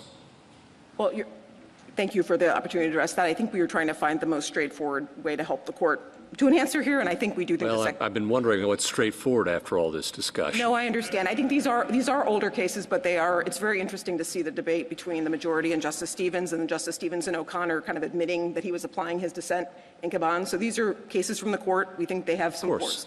But to the question you've asked, I do think it's important to begin with, you heard my friend on the other side talk about cross-dressing or other laws. They didn't have any response to our point, because there isn't one, that transgender people were categorically excluded from immigration to this country under an overall umbrella of being a psychopath. That was the actual decision of this court in the Boutelier case. It was interpreting language of Congress that determined that when Congress used the term psychopathic personality to exclude people, they meant to include homosexuals and other sex perverts. Perhaps and not our finest hour. Well, it's not your fault, but I think that. Thank you for that. No. Well, it was by reference to a congressional report. They were trying to figure out what did Congress mean, and there actually was a public health service report. I would direct your attention to it because I think it really does go to the level. I was surprised when I read this document. It's 1952 USCAN 1653 at 1701, trying to explain why sex perverts would include homosexuals, transvestites, which was the name of the day for transgender people. The term transgender did not become more common till now. So I think reading Boutelier and reading the USCAN that's cited in Boutelier is instructive. I also think that the laws on cross-dressing, I think that's an interesting point, because what that actually means as a practical matter for the transgender person was that they weren't allowed to leave their home as themselves to enjoy all of their civil rights. And we don't want to exaggerate it, but we also don't want to understate it. There were major cities in the country, Chicago, others, that actually barred you under subject to criminal penalty for leaving your house in clothes that weren't matching your gender. And people were actually prosecuted under those laws. So again, I appreciate, and we're not saying you have to have the same history. We're certainly not equating the experience of the transgender community to that of Black Americans or of women. But just as illegitimacy or non-marital children has been recognized as a class that gets closer look, I think we respectfully submit here it would make sense to do so. We appreciate, though, this is a question that the court hasn't recognized a suspect class for a long time. They also haven't shut the door to a suspect class since Cleburne. So I think we prefer, to the extent the court was still finding another path forward, the reason why we tried to help you find a way to answer the question here based on sex discrimination. Well, to pick up on the issue of discrimination on the basis of transgender status, let me just go to some basics. Do you agree that a school may have separate teams for a category of students classified as boys and a category of students classified as girls? Yes, Your Honor. If it does that, then is it not necessary for there to be, for equal protection purposes, if that is challenged under the Equal Protection Clause, an understanding of what it means to be a boy or a girl or a man or a woman? Yes, Your Honor. And what is that definition? For equal protection purposes, what does it mean to be a boy or a girl or a man or a woman? Sorry, I misunderstood your question. I think that the underlying enactment, whatever it was, the policy, the law, we'd have to have an understanding of how the state or the government was understanding that term to figure out whether or not someone was excluded. We do not have a definition for the court. And we don't take issue with we're not disputing the definition here. What we're saying is that the way it applies in practice is to exclude birth sex males categorically from women's teams, and that there's a subset of those birth sex males where it doesn't make sense to do so according to the state's own interest. Well, how can a court determine whether there's discrimination on the basis of sex without knowing what sex means for equal protection purposes? I think here we just know that we basically know that that they've identified pursuant to their own statute, Lindsay qualifies as a birth sex male, and she's being excluded categorically from the women's teams as the statute. So we're taking the statute's definitions as we find them, and we don't dispute them. We're just trying to figure out, do they create an equal protection problem? All right, suppose this school that has a boys, let's say, track team and a girls track team. The school has that. And a student who has the genes and the reproductive system of a male and had those at birth and has never taken puberty blockers, never taken female hormones, never had any gender altering or affirming surgery, says, nevertheless, I am a woman. That's who I am. Can the school say, no, you cannot participate on the girls' team? So you're just a birth sex male who has all the advantages of birth sex male hormones, and can the school bar him from the women's team? Yes, they can. But that person, is that person not a woman in your understanding? If the person says, I sincerely believe I am a woman, I am in fact a woman. Is that person not a woman? I would respect their self-identity in addressing the person, but in terms of the statute, I think the question is, does that person have a sex-based biological advantage that's going to make it unfair for that person to be part of the women's team? And that's the rationale for the regulation, and so that's the way we would be testing that hypothetical. Well, the reason I'm asking has to do with discrimination on the basis of transgender status. So what you seem to be saying is, yes, it is permissible for the school to discriminate on the basis of transgender status, because if this person is a trans woman, a trans girl, and is barred from the team, from the girls' team, then that person is being subjected to differential treatment based on transgender status, right? Well, that would be, then the question would be whether it was, the scrutiny would be satisfied. So from our perspective, that would be a transgender classification. It would get heightened scrutiny, and it may be satisfied here because of the need to have, to curtail unfair athletic advantage. That would be the analysis. We are not pressing in this case the notion, and the case does not require the court to decide whether transgender women who've gone through puberty and have not suppressed their testosterone would be able to play on a men's team. And the record here is a preliminary one where that doesn't present that question for the court. When this does present a particular factual situation, and we have to decide that case, but looking to the broader issue that a lot of people are interested in, there are an awful lot of female athletes who are strongly opposed to participation by trans athletes in competitions with them. What do you say about them? Are they bigots? Are they deluded in thinking that they are subjected to unfair competition? No, Your Honor, I would never call anyone that. And I think what we're saying here is that you have to, that's the reason why there is intermediate scrutiny, or even in rational review, you don't legislate based on undifferentiated fears. You base on trying to make a rational response to what is a perceived issue. I think here, although I would take issue with the notion that there was no reference to transgender individuals in the creation of this law, I really would direct the court to JA. Again, this is not about animus. I'm just saying that if you look at JA, pardon me, I need my JA 105 through 112, there are numerous references from the sponsor of the law saying the way we're going to try to protect women's sports is to not have transgender women play on the women's teams, and that was the fear that they had at the time. Again, that is not an accusation of animus. It's just a question of what was the statute doing, and then we go to the point of, does the statute survive heightened scrutiny? That would be the inquiry. Do you think that the success of trans athletes in women's sports is proportional to the percentage of trans athletes who participate in women's sports? I think I would direct your attention to, there's a want to make sure I have the right amicus. There's an amicus brief that talks about actually some of there are examples, obviously, of some transgender people that have participated and excelled. They actually are few and far between. You know, we have our client here who tried to make the NCAA team because of the injunction. She was too slow. She played club soccer, club running. She was even an officer in one of those clubs, just doing what you would hope a college student would do. You'll hear from my colleague about the other case. But I do think that, and there's a brief that in the amicus briefs that will share the examples of showing that's a bit overstated. Would the analysis be different if they were more successful? No, I think it would be, to the extent, I mean, we've already covered that transgender people are a meaningful slice of the population, but a small slice. I think the state, if there were a concern of women's sports being fully overrun by an outbreak of a huge new number of transgender people, that might be a different factual situation. In the end of the day, and we understand that there were legislators who were concerned about that. The legislative history makes that clear here. But that wasn't the factual basis before the court. If there were actually a threat to women's participation in women's sports, that could be a different analysis, because obviously the goal of sex equality in sports is a very important goal. We don't take issue with that. We just would say that I think this is an important moment to just take a step back and say, is this law actually responding to a problem in a rational manner, or is it actually overreacting on the presumption that transgender women are categorically going to be strong athletes when that's not the case?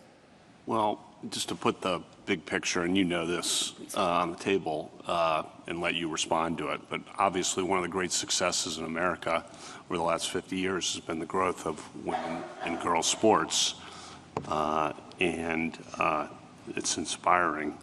And there's some states in the federal government and the NCAA and the Olympic Committee, so these are a variety of groups who study this issue, think that allowing transgender women and girls to participate will undermine or reverse that amazing success and will create unfairness, because you said if large numbers, well, for the individual girl who does not make the team or doesn't get on the stand for the medal or doesn't make all league, there's a harm there.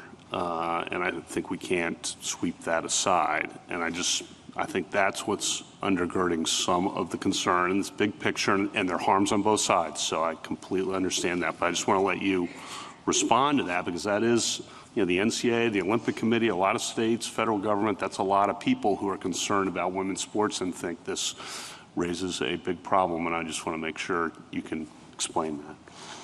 Thank you, Your Honor. And just to be clear, Title IX is a huge triumph, and I'm a veteran of women's sports myself. I'm glad it exists. It's made a huge difference in our society. That's not what we're talking about here. But I do think, to the point of, for the podium question, I think the question is there an unfair biological advantage? That would be the question. So I understand the point. If there is somebody who's coming in with an unfair biological advantage, that would undermine the entire point of separate sports in the first place, which was to allow women to have a place to thrive, to be strong, to win, not to just be the B team. The question in this case is if the person had actually mitigated their sex-based advantage, which maybe interestingly, maybe counterintuitively, actually is more about circulating testosterone after puberty than a lot of the other things we might think are sex-related, then that girl that's come in second to a transgender person that's mitigated actually may just have come in second because the transgender person was similarly situated but was stronger in that one competition. That's why we are here not proposing a rule of absolute inclusion, but saying that in the case with people like our client who have mitigated, their exclusion doesn't match the statutory interest. Counsel, can I ask you a question about analytically in the discrimination on the basis of transgender status? Since trans boys can play on boys' teams, how would we say that this discriminates on the basis of transgender status when its effect really only runs towards trans girls and not trans boys? We understand the point, and I think that might be relevant to for example, animus point, right? There were not a complete exclusion of transgender people, there was an exclusion of transgender women. But I think on that piece, this court has never required the whole class to actually be excluded to look at the cases to whether the exclusion of a subclass was I'm talking about for triggering intermediate scrutiny if transgender status is a suspect class. Right, so like Craig B. Bourne, for example, that's the one about the men that couldn't get the 18 to 20-year-olds, right? That wasn't all men, it was a subset of men, and yet the court still viewed that as a sex classification subject to heightened scrutiny. And likewise here, even though it's just transgender women, in our view, that are being barred and not transgender men, that also would trigger heightened scrutiny. And I think there's the Rice v. Cayetano case from 2000. There's other examples of the court making clear that just because a subset of the protected class is being excluded, you still would apply heightened scrutiny. Another question about the science. So you were talking about circulating testosterone being kind of the marker. Idaho is saying, well, that's not the only indication. There are other, when I asked the question about 6-year-old teens before that there are other just kind of genetic hardwired differences, maybe in size, et cetera, that don't have to do with circulating testosterone. Is it your understanding that testosterone is it? So, and my colleague who will present the argument in the next case, is that the record there was more about prepubertal and puberty. Right. I think that the 5% even is not clear whether that's just environmental or biological, actually. Right. But I do think, so there are other things that I think, like height, bone size. There have been some other discussions of this. This is an underdeveloped record, by the way. This needs to go back and have a full trial, except that it's moot. But I think the point there is that, no, I'm not trying to make a point on that. I'm not trying to pretend that I'm going to have a trial when we're not. Yeah. But I think the point is that sometimes counterintuitively, it's like having a larger frame, but not having the muscle and the testosterone to drive it could actually put the person in a worse position. And that's a study that was commissioned by the Olympic Committee. It's footnote 6 of our brief, indicates that actually it could be put the transgender woman at a disadvantage if they happen to have larger bones and less testosterone or muscle to drive those bones. Last question. So below, as I understand it, your client challenged the verification procedures. Yes. Except when we were talking about how this might be administered, I understood you to say that it would be by checking testosterone levels, because it would be okay to say, to Justice Alito's hypothetical about the cisgender male who has taken no steps and who is now trans, to exclude that person. But would that be an invasion? Would that be a violation itself, or too invasive to require someone to, and maybe not just once, but maybe to periodic testing to make sure that the circulating testosterone was low enough? Why wouldn't that be invasive? So that's an ordinary blood work that a transgender person would get, and that's why I think it's of the nature of the minimal burdens, like in Nguyen and the other cases where the court has said intermediate scrutiny applies, and you actually can, if there's minimal things you have to do to make yourself fall in the category that we want to keep protected, we can require that of you. But didn't you challenge it? Well, that was different, actually, because the 3 things that you'd have to prove under the state's novel verification thing would have to be your genetic, your reproductive anatomy, which would require actually like a pelvic examination or examination of someone's, nude area. It would be chromosomes, which would require chromosomal testing. That's not what we're talking about. Or it would be endogenous testosterone. And the reason why that wasn't a problem is not because of a blood test. It's not invasive. It's because it would have required the transgender person to stop their hormone treatment to get back to an endogenous level to be able to show they're endogenous. Okay, so the distinction between circulating and endogenous. Right, the point was that was actually in a way, like, and I'm not trying to cast aspersions, but a kind of a false requirement for transgender people, because they aren't on their endogenous testosterone when they're on hormone therapy. They're on a non-endogenous medical treatment. Thank you, counsel. Justice Thomas? Justice Alito? Sotomayor? I'd like you to address mootness, because you raised it with Justice Barrett. Is this case moot? Could you respond to the other side's positions or arguments as to why it wasn't? And how do you respond to that? Secondly, Justice Barrett did raise earlier, this law applies even to primary schools, correct? Taking your second question first, yes. I don't think it's in the record whether or not there are any primary schools, whether they sex separate or not, but that is the law. And so, at least as to that subgroup, no one could doubt that primary school children might have the strongest argument that there's no difference in their physical makeup that would cause harm or otherwise create an advantage, correct? That would be our position, Your Honor. In this case, we had both our client, who was at college at the time, and then we had a high school intervener who was worried about being subject to the sex verification, so we didn't really get into the building a record on the But the point is that the law might be overbroad in many ways. Certainly, yep. And there's still, as you noted, Idaho was the first or the second state to pass this law? It was the first. I mean, these cases come to you because they're early ones. And the record here was the most underdeveloped, correct? Including because it was a preliminary injunction. There was a substantial amount of expert material in the record that allowed the district court to make appropriate findings, but it was not the level that you build out for a trial. And both courts said that the record had to be looked at more carefully. Expressly, they did. All right, so answer the mootness question. I mean, Your Honor, all I can say is that we've tried to provide the court with accurate information as soon as it came to pass. In 2024, when we opposed certiorari, our client still was active and intending to play sports. The court granted the case.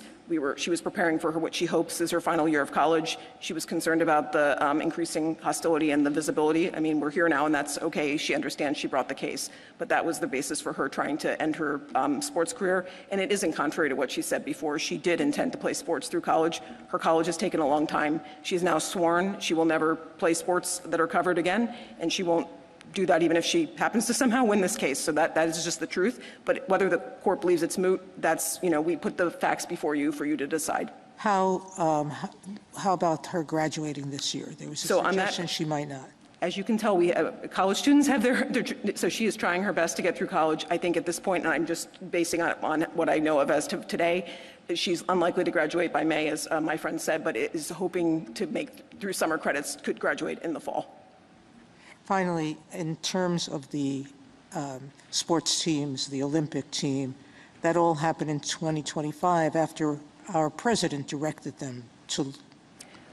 We do think that's worth parsing out. Again, there's been a lot of contentions made on both sides that are extra record, but I do think a lot of those things flowed from the executive order. There were some other sports orgs that were doing different things, but I think we have to be careful not to broad brush that because some of it may have been political, some of it may have been scientific, and the record really isn't fully before the court. Justice Kagan? Ms. Hartnett, I just want to get your understanding of what constitutional review would look like in this context. So you said it's not individual by individual. You have to come in and say there's a class that's not being treated appropriately. What is that class here? Thank you, Your Honor. And I would say I don't think the court has ruled out the individual case. I just think we weren't presenting it that way because we were trying to align ourselves with how the court had looked at it. I think we would say we represent the group of people that do not have an athletic advantage, that have mitigated their their biological advantage of being born male. So who do not have an athletic advantage for reasons of taking certain medications or hormones or no sex-based biological advantage. So it would encompass both people that had gone through the male puberty and had mitigated. It would also encompass others that have not yet gone through puberty or that staved off puberty with the puberty blockers. And as to those people, who has the burden of showing that the justification doesn't fit? I think I think once we've identified the subclass under intermediate scrutiny, it is the state's burden to show a substantial relationship for that group, and they failed to, and that's how those other cases proceeded. You wouldn't think that because we are talking about an as-applied challenge to a law that's facially everybody concedes legitimate, that the burden should shift to you? I don't think that's how the cases looked at it when they were assessing. They were kind of assessing whether the state had provided enough to allow the exclusion. For example, in Lair, the state had made an adequate showing to show why the parent in that case was properly excluded. And how do you think the question of scientific uncertainty should play out in an analysis like this? Thank you. That's a good question, and I know this was something the court did address in Scrutiny, a rational review case, but citing Carhart, which also talked about that. I think the one thing we definitely want to have is complete findings, so that's why we really were urging to have a full record developed before there were any final judgment of scientific uncertainty. I think the court has not fully grappled with what does scientific uncertainty mean and how does it come into conflict with heightened equal protection scrutiny, but I think we don't need to present that yet because on this record, there was not uncertainty. This person had mitigated. Testosterone was the determinant. Maybe on a later record that would come out differently, but I don't think that. Just play it out a little bit if there were scientific uncertainty. I mean, if it really were an equipoise, then I think that that is a situation where I think it's still heightened scrutiny. So under heightened equal protection scrutiny, the burden is on the state to justify the law, and if they haven't been able to justify that, that usually fails. If it's really a question of they're at 50-50, do we allow the state some leeway? I don't think that's been answered in the court's cases. Normally, the heightened scrutiny controls, and there's not a deference on top of that in the equal protection context. Thank you. Justice Gorsuch? Just to follow up on that, I wonder if that starts to sound like strict scrutiny, because the point of intermediate scrutiny, of course, is some leeway for the state, not a perfect fit, at least in the facial area. But if there's scientific uncertainty about whether puberty blockers and testosterone suppressants completely or mostly or some percentage of the time eliminate all competitive advantage, some competitive advantage? I mean, you've been very careful, I think, and rightly so, to talk about mitigating advantage. But I don't know, does the state have to show that it eliminates advantage and it doesn't eliminate, some percentage of advantage remains in each individual case, or for the group as a whole? I'm struggling to understand your response to Justice Kagan on that score. Maybe I'm inartfully posing the question, but I hope you understand. I do understand your question. I think the question is at some level, I think the question is where you have science that's developing in real time at some level, what happens, how does that dovetail with a state that's trying to regulate and do that? I think what we can say on this record is the categorical exclusion is really not supported, I don't think, by any science. This again was from kindergarten through college. And so there'd be some subgroups at least. And I think there has to be an effort to try to tailor it. I think here the problem was there was a reaction of transgender women, a picture of what that would be, kind of an undifferentiated fear, frankly, from the Cleburne case. And so I think I appreciate all of that, but it seems to me from my glance at the record, and quite a record it is, that there is a healthy scientific dispute about the efficacy of some of these treatments, and that's understandable. And I'm just wondering, how does that fit with, assume there is some dispute, and I understand the record remains to be developed further, but how does that fit with intermediate versus strict scrutiny? At the end of the day, it's the state's burden to show a substantial relationship, and I think in the case of something where they're doing their best and have the best evidence some evidence to support what they're doing. Some evidence, the best evidence, exactly. I mean, that's a level of evidence that wasn't met here. So the study and the findings. I mean, the district court made a really good point. That study had actually been retracted, and it didn't pertain to transgender athletes. So in a way, this is not the hardest case. I appreciate it as a hypothetical. I guess what I would just urge in this area that's sensitive, obviously politically, but also as a matter of science, to at least let a record develop in one of these cases that lets you decide, actually, is this I totally agree with that. 50-50 versus 80-20? That's all right, but 50-50, does the government win? Does 70-20 the government win? That's what I'm getting at. I understand the complexity of the record and the difficulty of the science, but if we're going to have individual cases brought, that's the kind of question we're going to ultimately have to answer, not the science question, but the percentage question, if you will. No, I understand that. I mean, VMI does provide some sort of a metric of what we would do there, which was we looked to see there were kind of evidentiary debates on both sides of that. But even if you could say that a lot of women may not have ever made the cut, the fact that there were some that did was enough to invalidate the entire policy. So I think there are ways for courts to make those judgments, and I think the court has not yet, I think, encountered a case where heightened scrutiny puts a heavy burden on the state. It's not an insurmountable one like strict scrutiny normally is. And then what happens if it ends up with the evidence being a tie or close to it when we go back to the trial court? I think that would be that would be breaking some new ground, because I don't think there's an equal protection case that decides that issue. Usually the evidence is kind of clear on one side or the other about whether the restriction is justified. So that would remain for us to decide at a later point. I do think that's the most prudent, but definitely on a record that's more developed, because I think I think in the end of the day it might end up being a surprise to, we don't know yet, but I think we have some good evidence that actually at the end of the day, being a transgender woman, actually to the extent there are, and you've repressed your testosterone, you're at somewhat of a disadvantage in many ways, because you have, again, this larger frame with weaker muscles and no testosterone. Thank you. Justice Kavanaugh? Just to follow up on Justice Gorsuch's question, a broader frame about the role of this court when there's scientific uncertainty. I mean, there'll be different district courts who do different things, almost certainly in different cases, and in an area of scientific uncertainty where there's strong assertions of equality interests on both sides. And so it's going to come to this court, and we have to decide for the whole country, constitutionalize this. And I guess given that half the states are allowing it, allowing transgender girls and women to participate, about half are not. Why would we, at this point, just the role of this court, jump in and try to constitutionalize a rule for the whole country while there's still, as you say, uncertainty and debate, while there's still strong interest on the other side? And I think one of the themes of your argument's been the more people learn, the more they'll agree with you. At least I've detected that theme in your argument. So why would we get involved at this point, constitutionalize? I understand the question, Your Honor, and I do think that the Equal Protection Clause's demands have never been viewed as kind of a separate avenue from the legislative process. They can and do often coexist. And here, I think the point is we have two as-applied challenges to early laws. They have their unique cases in their own right. I don't think this court needs to set rules forever on this area. I think the most important thing would be to allow a record to develop, even in areas of controversy. And we look back at what you cited in Scrutiny, you cited Carhart. There were extensive findings. There also were findings in VMI. There were findings in Craig v. Boren. I'm learning things by reading these cases over again. There were findings in those cases. And so I think that at least before the court decides to either step back fully or to embrace its role here of providing the scrutiny that should be attended to groups when there's a worry that the democratic process isn't actually going to fairly respond to their concerns, I think the point, at least at a minimum, would be get a full record, which we don't have here. That would be my request. Thank you. Justice Barrett? Justice Jackson? Thank you, counsel.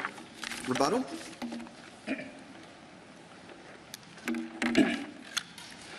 Thank you, Mr. Chief Justice. A few points. I heard just a moment ago that there is no real threat to women's sports.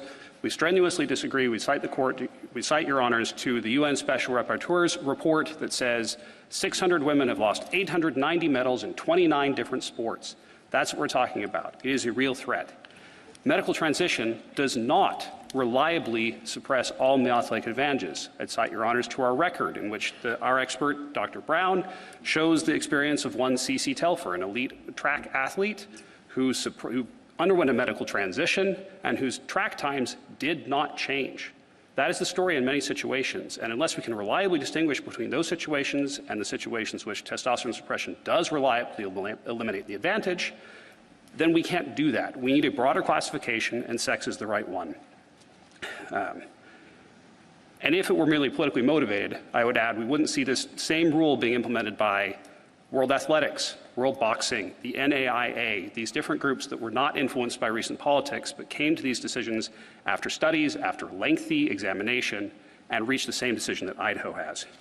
Justice Gorsuch, in your colloquy with Respondents' Counsel, she agreed with us that this is not the same as the discrimination that has been faced on the basis of race or on the basis of sex in this country.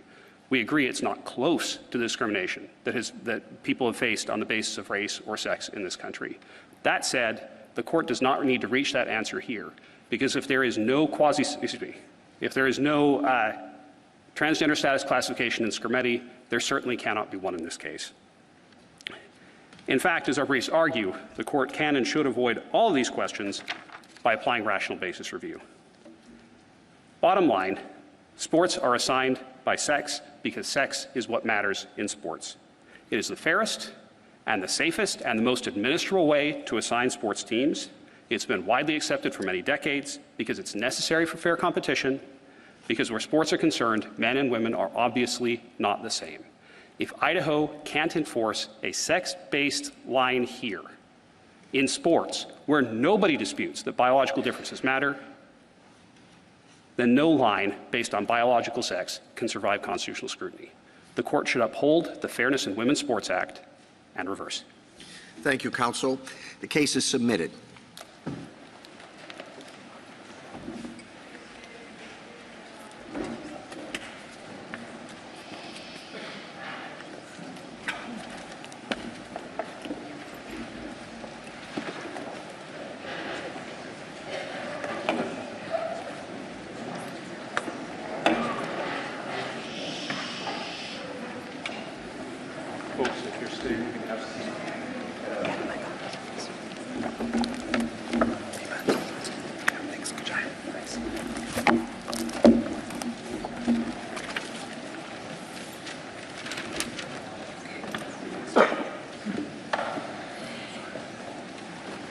Ladies and gentlemen, you are changed to the second case.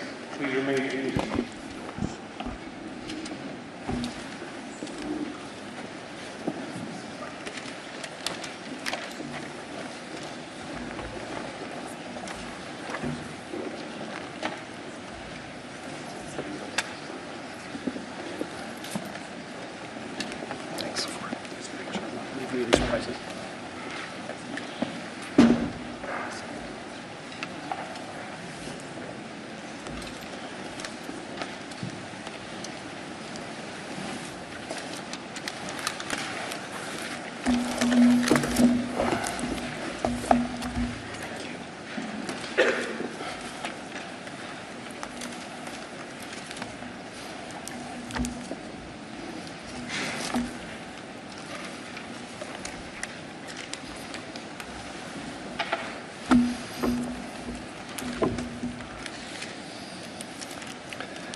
Argument next in case 2443, West Virginia versus B.P.J.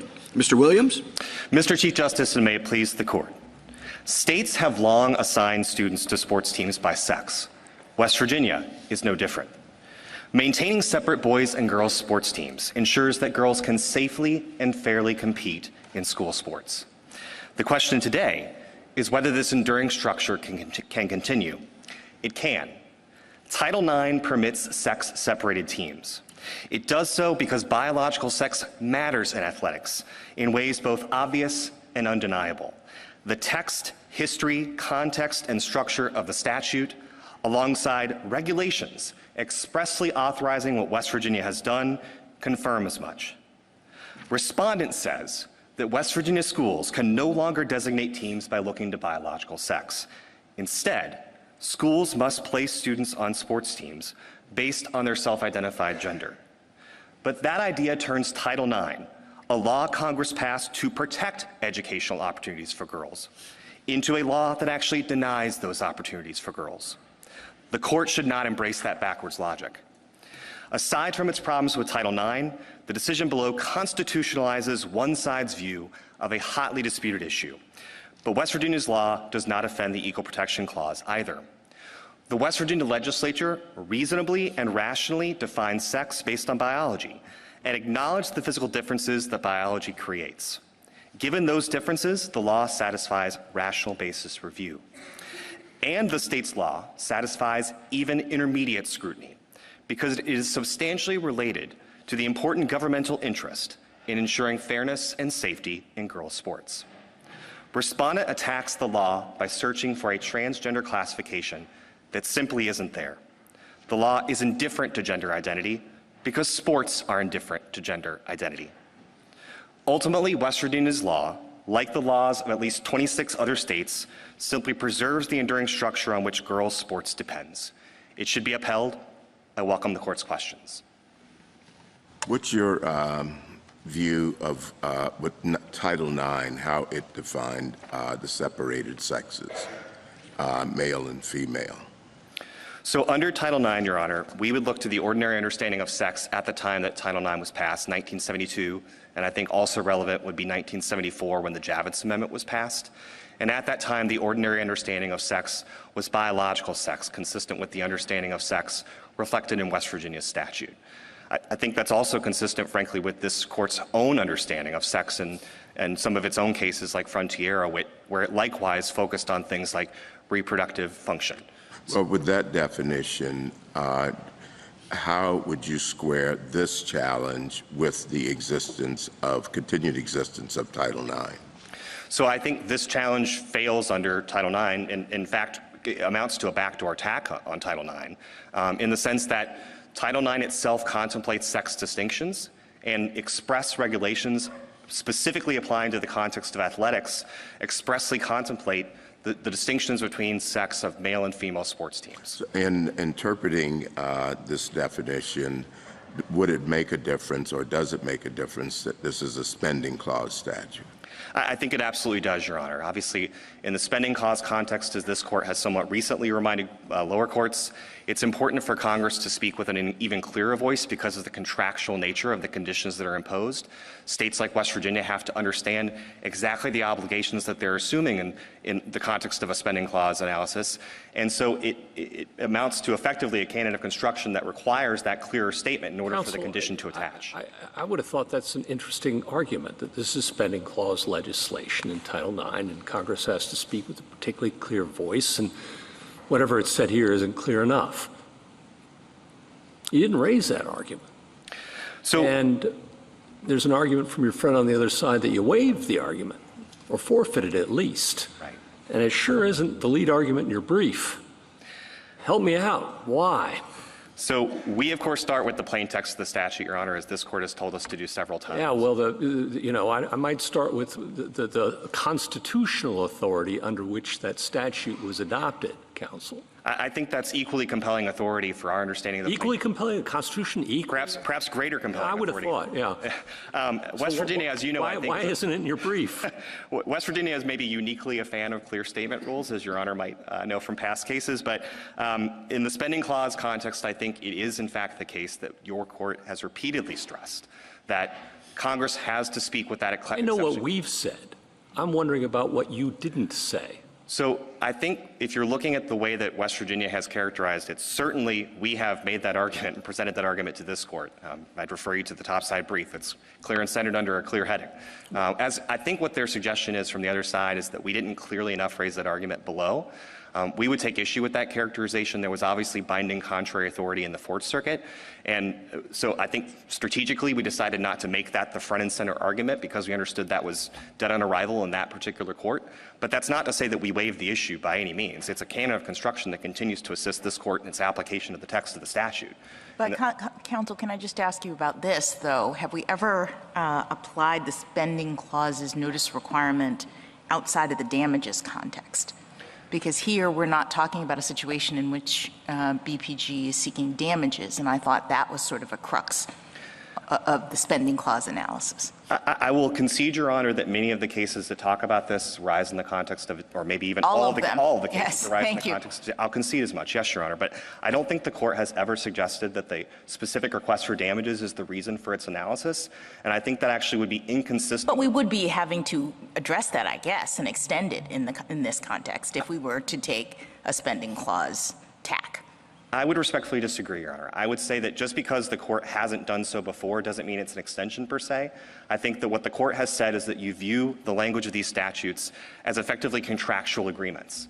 And I think that that same sort of contractual logic applies whether you're asking the state to pay out damages or whether you're asking it to take specific action under compulsion of that. Who is the contract between here? And I thought the regulated party needs to know what it's agreeing to so it can consent. But here the regulated party is the schools, and it's the state that's coming in. So I'm just trying to understand how the spending clause analysis works in this context. So I think the state is certainly one party that does receive federal educational funds, but it's also the many other petitioners that stand before you, including the county school board and the state school board, are also petitioners in this case. I think there would certainly be, if anybody, were clearly bound by the conditions of Title IX. So it would map on. I mean, I guess I'm worried that this might actually implicate the question that we didn't resolve in Moyle, and so we'd have to kind of figure that out because it seems like it's a different set of facts than the typical spending clause application. I think, if anything, Your Honor, this is maybe easier than your typical spending clause analysis because you've got everybody from the state all the way down to the local county school board. Anybody and everybody who's involved in this case is a party to this action. In fact, you resolved a petition for cert from the Athletics Commission saying we're not actually a state actor, and the Fourth Circuit saw things quite differently. So I think there's really no concern in this case that you'd have an absent actor problem when it comes to the spending clause analysis. And ultimately, of course, if it's just a canon of construction, if you're looking for a clear statement, then I think it would apply regardless of the particular party who might be in front of you because the statute applies across the board. You know, the regulated party is going to be affected regardless of whether they happen to be in front of you in the given case. Can I ask you I'm sorry. I presume that if it's statutory construction, a canon of statutory construction, it's hard to say you can waive that? It's very hard to say you can waive that, Your Honor. Yes. I just wanted to ask if, on your understanding of Title IX, you could have separated by sex classrooms in biology or math based on some evidence that you have that say men are better at math and science. What are the limits to your Title IX theory? So I think your instinct there in part arises from the fact that we're skeptical of any notion that there are inherent differences. So I want to kind of acknowledge the real reality of this. Well, your whole position in this case depends on there being inherent differences, right? It does, and I think that that's exactly why discrimination in the Title IX context, where it acknowledges merely inherent biological differences, that's not discrimination, that's a distinction. And I think that's consistent with this court's longstanding understanding of what discrimination means. It looks to differential treatment of similarly situated individuals. So even in a case like North Haven, you're talking about differential treatment of similarly situated individuals. So if we're talking about in an athletic context, you're not addressing similarly situated individuals. And I think, again, the Javits Amendment and the regulations that flowed from the Javits Amendment are a realistic reflection of those meaningful biological differences. The Javits Amendment gives you a reason in the sports context maybe to do it. I'm just wondering whether, your friends on the other side have basically conceded that Title IX allows sex-separated sports teams. So I don't know that we need to really get into that. I'd be a little bit concerned about what the ramifications of that might be. And the Javits Amendment in the context of sports makes a difference anyway. But more broadly, I mean, if a state produced some studies saying, listen, women's presence in, calculus is holding men back because they're so much more capable and they can just move so much more quickly, seems to me like there'd be some risk on your understanding that that would be okay. I think, again, realistically, Your Honor, that would almost certainly fail on the lack How about chess club? A chess distinction, I think, again, might fail because there's an actual lack of evidence of meaningful physiological differences that are reflected in the existence of the express regulations in the athletics context. I mean, I think a lot of people would say, if you look at the ranks of chess grandmasters, there are not a whole lot of women there. And, what does that mean? Well, I think, I think that there's a sort of intuitive. I think there are a lot of chess grandmasters who would tell you that women just for whatever reason, they're not as good as this. I think chess is an interestingly closer question. I've come to understand just recently, in fact, that there are sex distinctions. Well, in the elite. You're fighting the hypothetical, and I guess the question really is, okay, Title IX says you can't discriminate on the basis of sex. Yes, sure. I understand what that means. I think I do, right? Can't treat men and women differently. Okay, all right, fine. You're saying, but it matters whether they're similarly situated, and your friends in the government like that line too. Well, there's, I got a lot of evidence that girls perform a lot better in high school than boys. Okay, there's a lot of scientific evidence, or whatever, or let's just posit that, all right? Well, so I'm going to have a special remedial program for boys, and the women can't come. And because they're not similarly situated. Why on earth would Title IX care about that? It says you can't discriminate on the basis of sex in a program or activity of your educational institution. So I think... Why put that gloss on it? And, Your Honor, I want to be clear. I think the task for the court today is somewhat easier in part because of the express regulations that they have actually not challenged and that do expressly contemplate exactly what West Virginia has done. So I think... Your hypothetical, yes, of course, is there, but I think the reality is that Congress and the agency have together kind of addressed this specific question in a way that makes this court's task much easier. But I think the problem maybe with Maybe another answer, we don't need to rely on this similarly situated argument? Is that what you're trying to tell me, counsel? I think you could also take that approach, yes, Your Honor. And I think the reality is that that hypothetical addresses a situation that's much closer to the sort of exclusion and the specific context that gave rise to Title IX in the first place. And so I think that the court would be much more legitimately concerned that that would detect the very problem that Congress is trying to head off in passing Title IX in the first place. But I think that really kind of puts the lie to the position that West Virginia is somehow discriminating because it's advancing the very same purpose that Congress itself was trying to advance in enacting Title IX in the first place. I mean, that's why West Virginia somewhat deliberately made its law mirror the exact same language from the express regulations themselves. I'm afraid I've got one more question. Oh, I'm sorry. Please go ahead. No, you're... I can do both. No, you can't do both. That's not fair. That's not fair. I mean, even by our standards. You make the argument that on the basis of means solely because of. Solely. We have long said that because of means but for, not solely because of. The Rehab Act speaks of solely because of. It seems to me an awful big stretch, counsel, to say that on the basis of imports anything other than but for causation. And, Comcast is against you there. And I just wonder why you put your eggs in that basket. So 3 answers, Your Honor. And by the way, isn't the distinction here solely because of sex anyway? Well, let me take each of those in turn, or I'll try. I don't think that the case turns on the court accepting the idea that it's solely on the basis of sex. So I think you could stop. That's a sufficient answer right there. Fair enough. Thank you. Your turn. Thank you.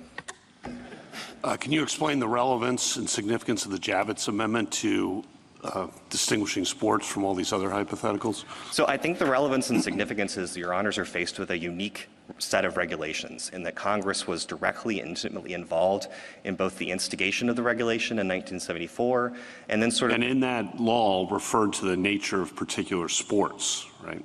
It did. So what they said was, we want you, the agency, Hugh, to go ahead and implement Title IX writ large. And it called out one specific problem that I think arose on the floor about whether Title IX applies to intercollegiate athletics, in particular intercollegiate athletics. And I would say... And that's been extended to high school by the regulations. But ruling for you on sports does not open the door, in my view, given the Javits Amendment, to the chess club necessarily. That could be separately analyzed, but it doesn't follow from a law that says sports. That's exactly right, and that's exactly why we were trying to make your job easier, in the sense that we took the language expressly from the regulations and mapped it over under our own statute. So there's really no debate. If it's outside the context of Title IX, it's outside the context of our statute. So at that point, the court's analysis is done. But I think when you have a regulatory scheme where Congress was specifically involved, in fact, undertook a review, then that's exactly the sort of regulation that even in a post-Loper Bright world continues to have importance, because it's longstanding, continuous, contemporaneously issued, all those sorts of checkboxes that this court, under a Skidmore framework, continues to place substantial weight on. So I think that makes the court's task relatively straightforward. And what about Bostock? No. You want to deal with Bostock? I think... So I guess it depends on the way in which you mean it. Does it deal in Bostock? If an employer said we're going to fire all the transgender women, that'd be a violation. If a school says we're not going to allow the transgender women to play sports, you say that's not a violation. Both statutes use the term sex. Can you explain? I think the reason why is, well, to be clear, our statute is very different from a specific choice to say a transgender person shall not participate because of their transgender status. And I think that really is what makes the difference between this case and Bostock. Bostock is attacking status-based discrimination, and West Virginia would, I think, be in a much different position if we had just said transgender persons shall not compete. But that's not what West Virginia... What if it said transgender women and girls shall not compete in women's and girls' sports? I think, again, that's a much closer question. I think if we're talking about engaging with the actual status... You think you could lose under Title IX with a statute that said that? I think Bostock, is, now I understand Your Honor's question. I think Bostock raises an interesting question as to whether that reference to transgender status would in turn implicate the sex status that Title IX is meant to address. But ultimately, I think the court doesn't need to address that, because you can stop at the first step, right? You don't have an actual transgender exclusion that would give rise to that kind of linkage of analysis. Thank you, counsel. In terms of Bostock, I understand that to say that discrimination on the basis of transgender status is discrimination on the basis of sex. But the question here is whether or not a sex-based classification is necessarily a transgender classification. And I wonder if that is consistent with your understanding. It's entirely consistent. I would say on the equal protection side in particular, and also in the Title IX context, I think for some of the reasons I just discussed with Justice Kavanaugh, I think the court can stop and say that a sex definition and a reference to biological sex is not the same as a transgender classification. And I think even if we engage in the sort of but-for causation analysis, I think it's as simple as saying, does the result change if you change the gender identity of the individual involved? And the reality is, if you apply the West Virginia statute to someone identifying as a biological boy identifying as a boy, applies in the very same way as a biological boy identifying as a girl. Justice Thomas? Justice Alito? Justice Sotomayor? I find it strange that the district court and the court below did find a Title IX violation, but not an equal protection violation, and remanded for the equal protection violation. I'm not sure how it could do that, because it would seem to me that if the evidence is not sufficient to justify finding an equal protection violation, it's not sufficient to find a Title IX violation. Is that correct? At least on the record as it exists now. Right, and so to be clear, the district court actually ruled for West Virginia on both Title IX and so the Fourth Circuit said, you lose on Title IX and we're not sure about equal protection. But assume the Fourth Circuit is right. Right. Well, so in answer to your question, I think that doesn't make sense. And I think the reason why it doesn't make sense is because the Fourth Circuit effectively stripped out what they said is Title IX doesn't leave room for any kind of justification or any kind of analysis of what the reasons might have been for the state's action. And I think respectfully, particularly when you look at the regulations themselves, that actually does contemplate exactly that sort of analysis. I agree with you on the regulations. Right. And so could you not have a Title IX violation but still have, let's assume, and I know you're going to fight the factual premise. I'll try to embrace it, Your Honor. All right, embrace it. All the scientific evidence showed that there's no difference between cisgender girls and trans girls. I know there's a fight about it. It hurts. I know it hurts. But assume it. Could you not still have violated?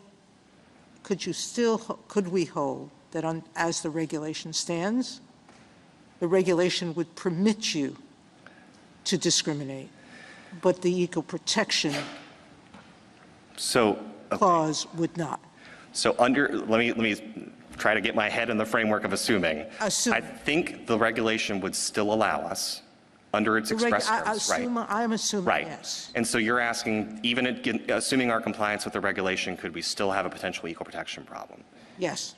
In that world, I think we would still be fine under the equal protection analysis, frankly, for some of the reasons that you heard from the solicitor earlier today, where it's because even if you assume the heightened level of scrutiny, let's assume that we're in intermediate scrutiny world, it's still a reasonable fit. It's not a perfect fit. Then we're back to that. Exactly. And right. I know we've had a long colloquy about that today, but ultimately I think that's what I just destroyed that by saying that the science has said there's no difference. Well, and we know that's not true. But assuming the science said there was no difference. Right. How could you ever say it's reasonable? So I'm assuming a world in which there's no difference between, so you're saying testosterone suppressed individuals? Is that? No, or you're saying all men and women full stop? Right. Oh, okay. Maybe I apologize for misunderstanding the hypo. If we're assuming a world in which there's really no biological difference, full stop, as to men and women, full stop, then I think, right, the legitimate governmental interest falls away. I agree with you. Justice Kagan? Justice Kavanaugh? There are, as we've discussed, a bunch of states that allow biological males who identify as female, transgender women and girls to play women and girls sports. We were talking about that with the Solicitor General earlier. On your theory of Title IX, right, are those states violating Title IX rights of the biological females? I think it's a much closer question under Title IX than it is under equal protection. And I think the reason being is that the regulations specifically say there's what do you think the answer is under equal protection? I might as well ask that. So under equal protection, I think we agree with our friends in Idaho that there's enough room for California to make a different determination. Okay. I think under Title IX, the reason why it's a closer question is because of the existence of the regs. And the regs start by saying you start with co-ed teams, and then you can move down to sex-separated teams in the context of contact and competitive skill. And it really contemplates a real, genuine sex distinction in that move-down B provision. Mm-hmm. And then, of course, it pivots. It also has the catch-all where it says, but actually, in the contact sports, you can't even you can't move back in the co-ed world. So I think if a state is moving away from a genuine sex distinction, as the regulator contemplated and as Congress ultimately contemplated, then maybe they're kind of, if you think of B as a safe harbor in a sense, they're outside the scope of that safe harbor, and now they're running into the problem in A. So I don't think the court needs to get into any of that. Right, I agree. I'm just trying to know what's coming. But I think that it's a closer question at least than the equal. Because your theory is that sex is biological sex in Title IX, or is that not your theory?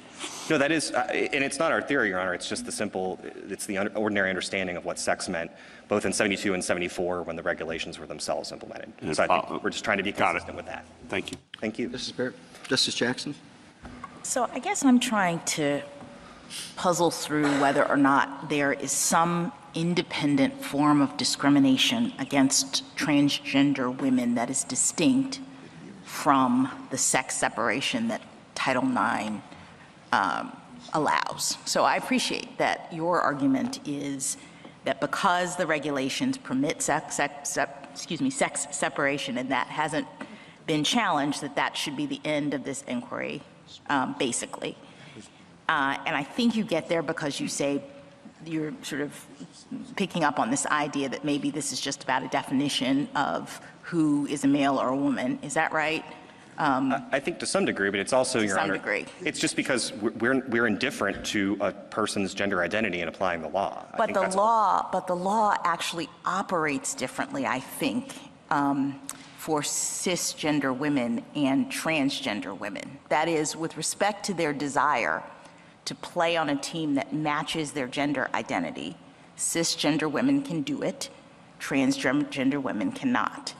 And so we do appreciate a distinction, I think, that is being drawn on the basis of your gender status, gender identity status, trans or cis, right?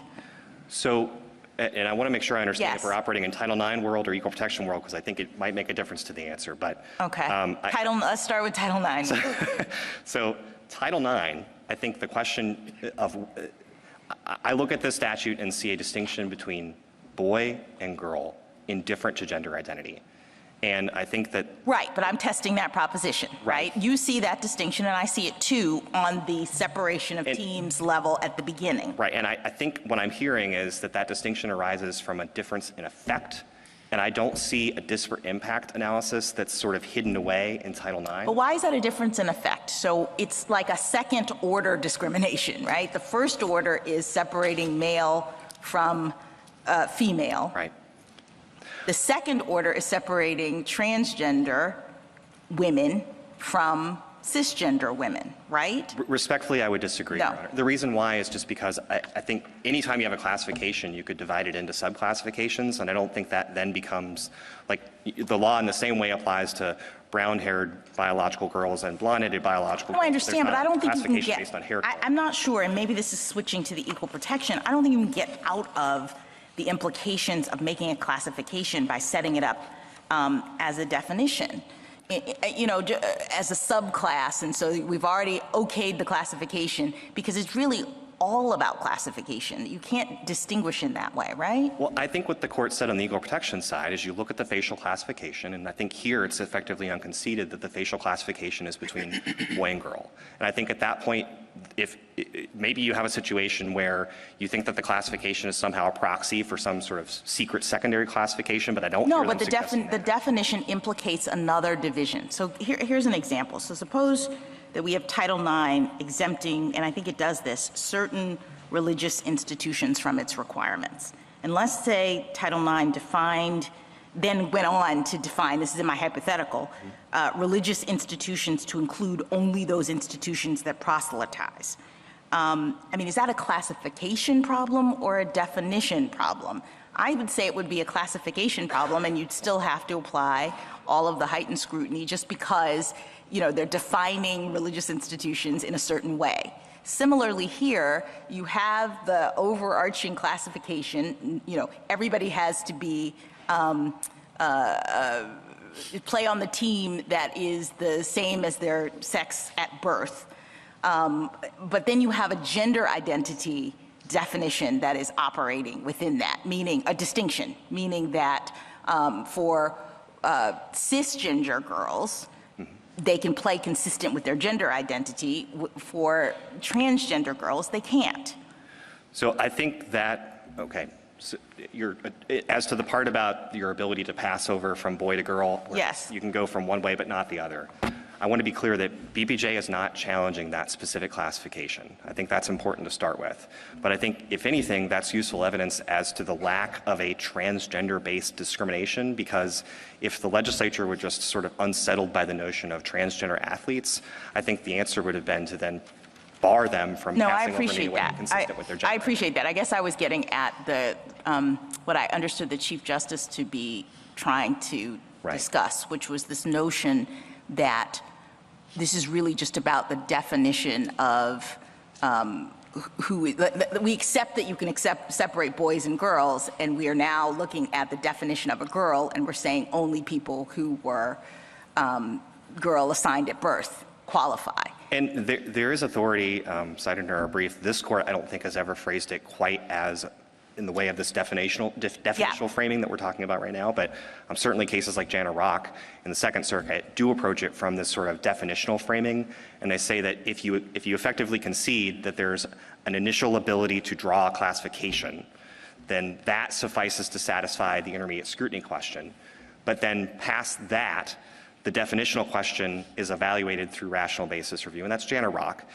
I recognize this court has never gone as far as that, but I don't think the court needs to go as far as that because, again, I think the way that you would do the analysis is to start by looking to the face of the statute. And if the face of the statute is engaged in a conceded boy-girl sex classification is conceded to be legitimate, then at that point, you kind of know which world you're operating in. Thank you. Thank you. Thank you, counsel.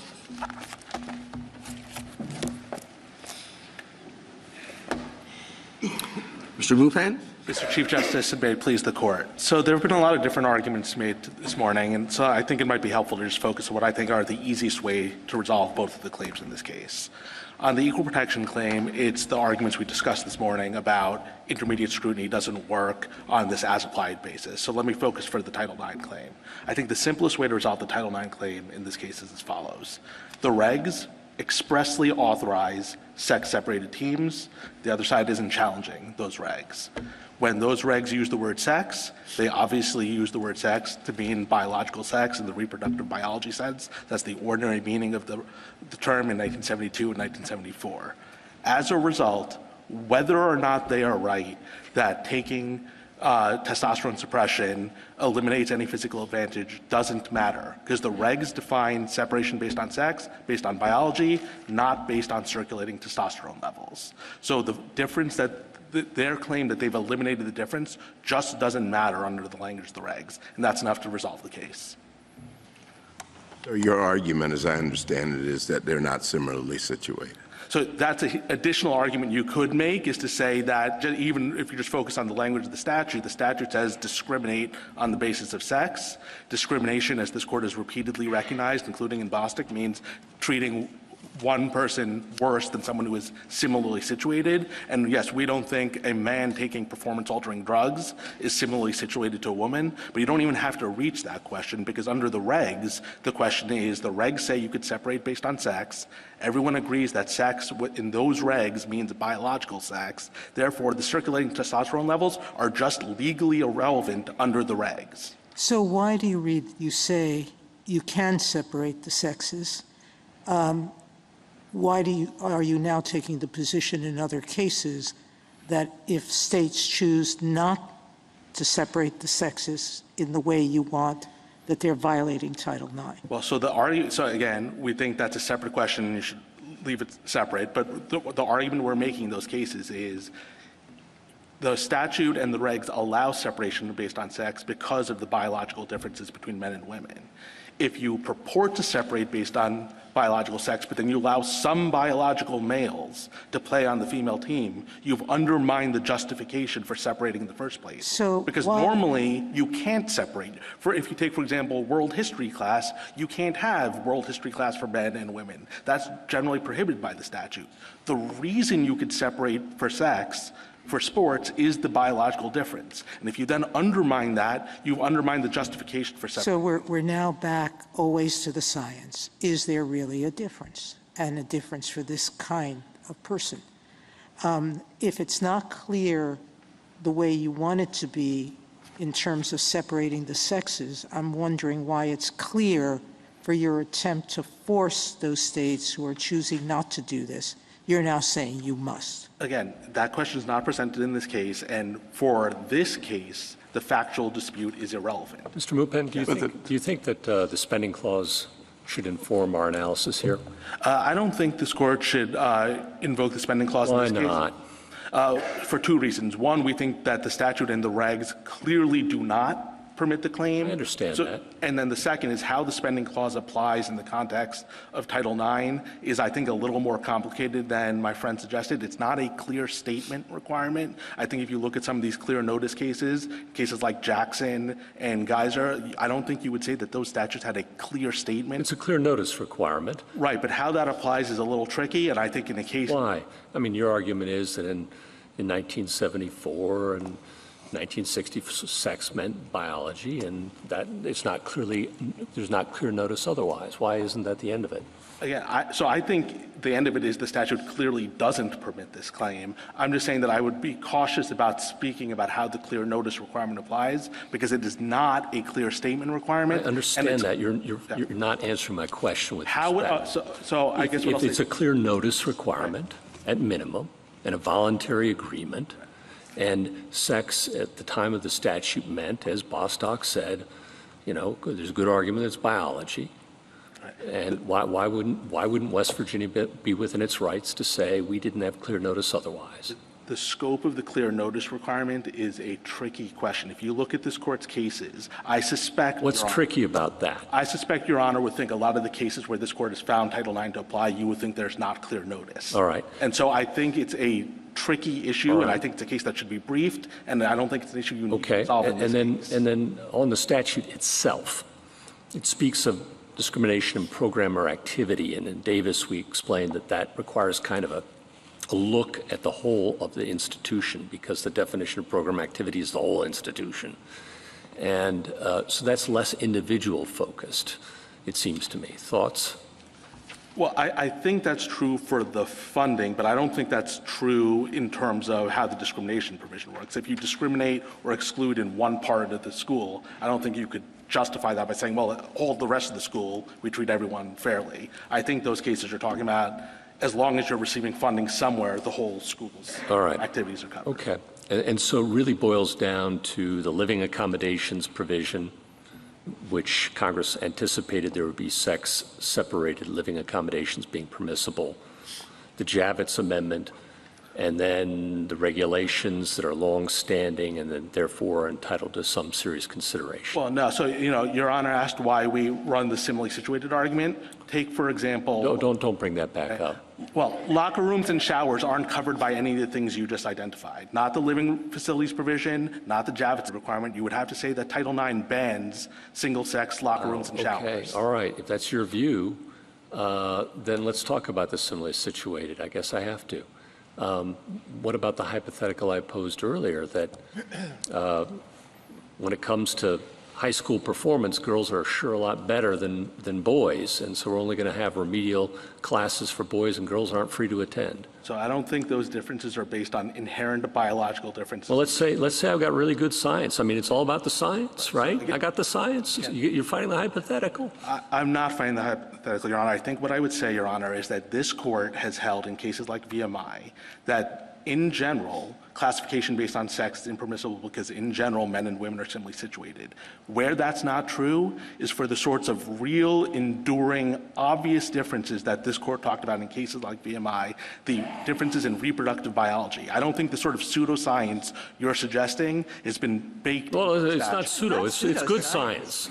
That's pseudoscience to say boys' brain development happens at a different stage than girls' does. Well, with all respect, I don't think there's any science anywhere that has suggested that these sort of intellectual differences are traceable to biological differences, and I don't think the statute with should be read respect, to I don't cover think you're a PhD in this stuff, and neither, I know I'm not, but I'm asking to deal with a hypothetical. And so I guess what I would say about that, Your Honor, is— I mean, the statute says no discrimination on the basis of sex. Right. And you're saying, it's okay when they're not similarly situated. And I'm giving you, you're worried about locker rooms. Right. Great, I appreciate that. But I'm worried about that math remedial class or the chess club or whatever. Right. And so, look, let me put it this way. The general rule is you have to treat men and women the same. And I would have thought that's what the statute says. And I think you have to be very careful about recognizing an exception. And so when you recognize an exception for what's similarly situated, I think you should tether it to the sorts of long recognized differences that would have been recognized at the time the statute was enacted. At the time the statute was enacted, no one would have doubted that it said it didn't require— Oh, I think at the time the statute was enacted, 1964, there are a lot of people who thought boys are better at certain things than girls at others that we don't believe anymore. Not based on inherent biological differences. I think that maybe in 1964 they did. And if they did, they didn't have any basis for it. Whereas for— And I'm giving you a hypothetical where I have the science to prove it. And you're saying it's still not good enough. I guess if you're asking me a hypothetical where the science existed in 1972 and everyone agreed with it, then it might be a different inquiry. That really is a hypothetical because there wasn't. Do we have to, I think these are very, very hard questions. I started with the math question before. But do we have to, because of the Javits Amendment, because the other side has conceded that Title IX permits sex-separated sports, can we avoid your whole similarly situated argument that you run? Because I don't really like it that much either. Absolutely. That's why when I stood up here, the first thing I said was the easiest way out of this case on this claim is to say that the regs permit sex separation. They don't dispute that. Save locker rooms and all that for right. The only reason I went into it is I was nervous that any sort of suggestion that there isn't a similarly situated requirement could lead to results that I don't think the court would actually stand up to, like locker rooms and showers. And so I think I have no problem if the court doesn't take a position on it. Okay, and I'll say, I said I don't like the argument. At first blush, I don't like it. I'm not trying to prejudice anyone making that argument later, but I think it opens a huge can of worms that maybe we don't need to get into here because the Javits Amendment and the concession. That's right. As long as you don't cut it off the other way, I think that's perfectly fine. Thank you, counsel. Justice Thomas? Justice Lee? Justice Sotomayor? Justice Kagan? Mr. Mupon, you talked about you are litigating this case the opposite way among states that do not prohibit trans women and girls from participating in sports teams. Is that correct? Yes. So, and you said, and I appreciate this, that we should not address that question. Are there arguments that do suggest what the answer is on that question that we should be careful about? Or do you think that they're really self-contained boxes? I think they're generally distinct, and what I could confidently say is the argument that I identified at the outset and with Justice Barrett just now, if you just say that the regs mean sex doesn't mean circulating testosterone, and therefore you're not required to allow boys to play on girls' team regardless of their circulating testosterone level, that argument would not influence the outcome of those other cases one way or the other. Are there any arguments that would influence the outcome one way or the other? I don't think so. Maybe if you engage in discussion about what the regs meant with respect to things like equal opportunity, that might be the sort of issue where it might have implications for the other case. Thank you. Justice Gorsuch? Justice Kavanaugh? I just want to be crystal clear about that. If we say sex in Title IX is biological sex, and then we get to the next case, the California case or whatever it is, how would California still prevail if we've said that here?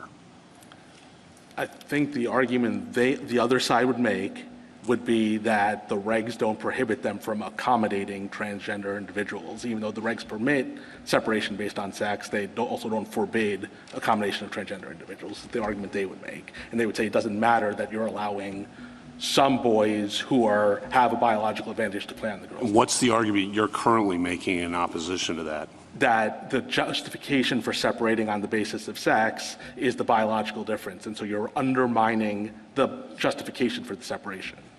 Right. And so we start with the separation. I think what you're saying is once you separate boys and girls teams, which everyone does, and it may be even required in my view, to have equal girls teams, then California really doesn't have an argument if we say that sex in Title IX means biological sex, which may be okay. I just want to make sure I know what we're doing. Look, Your Honor, obviously we don't think they can argue that, but I'm confident that California would stand up here and say that even if you ruled the way I just urged, they should be able to argue the opposite by saying essentially that they're allowed to accommodate on the basis of gender identity, even though the regs mean sex and sex means biological sex. That's the argument they would make. Whether that argument's right or wrong is for another case, but I don't think if you adopt the argument I'm making here today, their hands are going to be tied. Okay. And then on this premise that has been conceded, I just want to make sure I understand your view. My understanding is that it's sex-separated sports teams, so long as they're equal opportunity for girls and boys, are perfectly constitutionally permissible. Is that not your understanding? Yes. Per the arguments in both cases. I mean, it's conceded, but it's conceded because it's obvious. Right, because there are obvious biological differences between men and women, and that's why. Well, the why people may debate, but it's obvious, it's conceded, and so too Title IX, because of the Javits Amendment, at least, even if not Title IX originally. Well, I would say even without the Javits Amendment, because importantly, the Javits Amendment is only intercollegiate. So. And it's been interpreted in the regs, so to go to high school, and no one's ever challenged that part. That's the part, okay. Right. But that also, sex-separated sports teams are perfectly permissible under Title IX, at least with the Javits Amendment, and probably without, correct? That's right. And that's conceded, but that's, it's conceded again because everyone accepts that, and has accepted that for a long time, so long as the opportunities for boys and girls, men and women are equal. That's right. And I think what the other side in this case is trying to do is say, yeah, that's fine, but they're being excluded. And the problem with that is they're not being excluded from participating on the boys' team. They're choosing not to participate on the boys' team. Now, for understandable reasons, given their gender identity. But the state is not excluding them from the boys' team. And Justice Sotomayor, this explains the confusion in the Fourth Circuit's opinion, because I agree with you. It is very strange that the Fourth Circuit we got to go back. Sorry. Finish that off. Sorry. The reason why the Fourth Circuit found that there was a viable Title IX claim, even though they said that there was a factual dispute, is because they bought into this notion that because the transgender boy doesn't want to play on the girls' team, doesn't want to play on the boys' team and can't play on the girls' team, they're excluded. That's true even if they have a physical advantage. And so the court said, we don't care about the physical advantage, it's still a Title IX violation. And that's clearly wrong. That's a misinterpretation of the statute. And the error in it is that they're not being excluded from the boys' team, they're choosing not to participate on the boys' team. Sorry, one more. Bostock does not control here because, fill in the blank. Because the law doesn't classify on the basis of transgender status, it classifies on the basis of sex, biological sex. Just like in Scrutiny, the law there classified on the basis of age and medical treatment. Here, the law classifies on the basis of biological sex. The person's gender identity is wholly irrelevant to how the law applies. Thank you. Justice Barrett? Justice Jackson? But they are being prevented from playing on the team that matches their gender identity, correct? That's the effect. So let me use your example from earlier. You said there is a cisgender woman, she could play on the team she wants. Right. There's a boy who identifies as a girl, he can't play on the team he wants. Take that same boy and switch his gender identity, but say he still wanted to play on the girls' team. Say he was a very unathletic boy. He likewise couldn't play on the team. So it's not the gender identity that's keeping him off the girls' team, it's his biological sex. His gender identity is wholly irrelevant to it. Now, I agree with you, there's a very significant disparate impact on transgender individuals by this law, because they're the boys who are most likely to want to play on. Have we said that Title IX never covers that kind of disparate impact in terms of its discriminatory effect? Well, it certainly doesn't cover disparate. First of all, I don't think Title IX covers disparate impact, period, because it uses. But in terms of its discriminatory effect, I'm just trying to understand it. Is there something to this notion that differential treatment in effect in this way could be something that Title IX cares about? I don't think Title IX covers disparate impact even on the basis of sex, and it certainly doesn't cover disparate impact on the basis of gender identity. Okay. Thank you, counsel.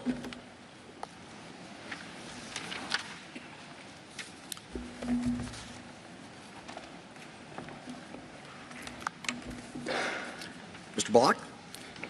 Mr. Chief Justice, and may it please the court, B.P.J. signed up for school sports because she was an 11-year-old girl starting a new middle school who wanted to meet people, make new friends, and be part of a team.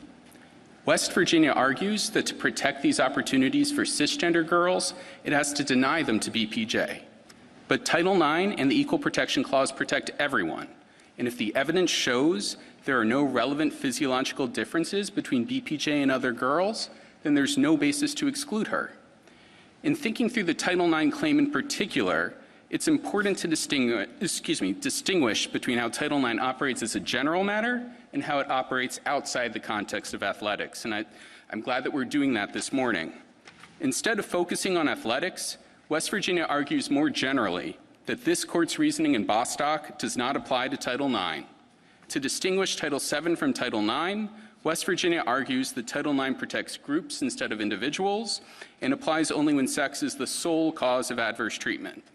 That approach takes a wrecking ball to the text of Title IX and the structure of this court's anti-discrimination precedents.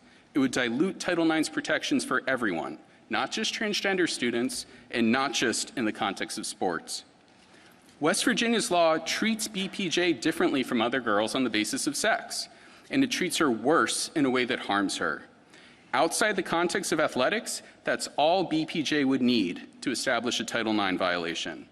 But the Javits Amendment provides extra breathing room for reasonable regulations that take into account sex-based differences in athletics to provide equal athletic opportunity for everyone. West Virginia's exclusion of B.P.J. does not fall within that framework. Unlike the exclusion of a cisgender boy, excluding B.P.J. doesn't advance any interest in ensuring overall fairness and safety.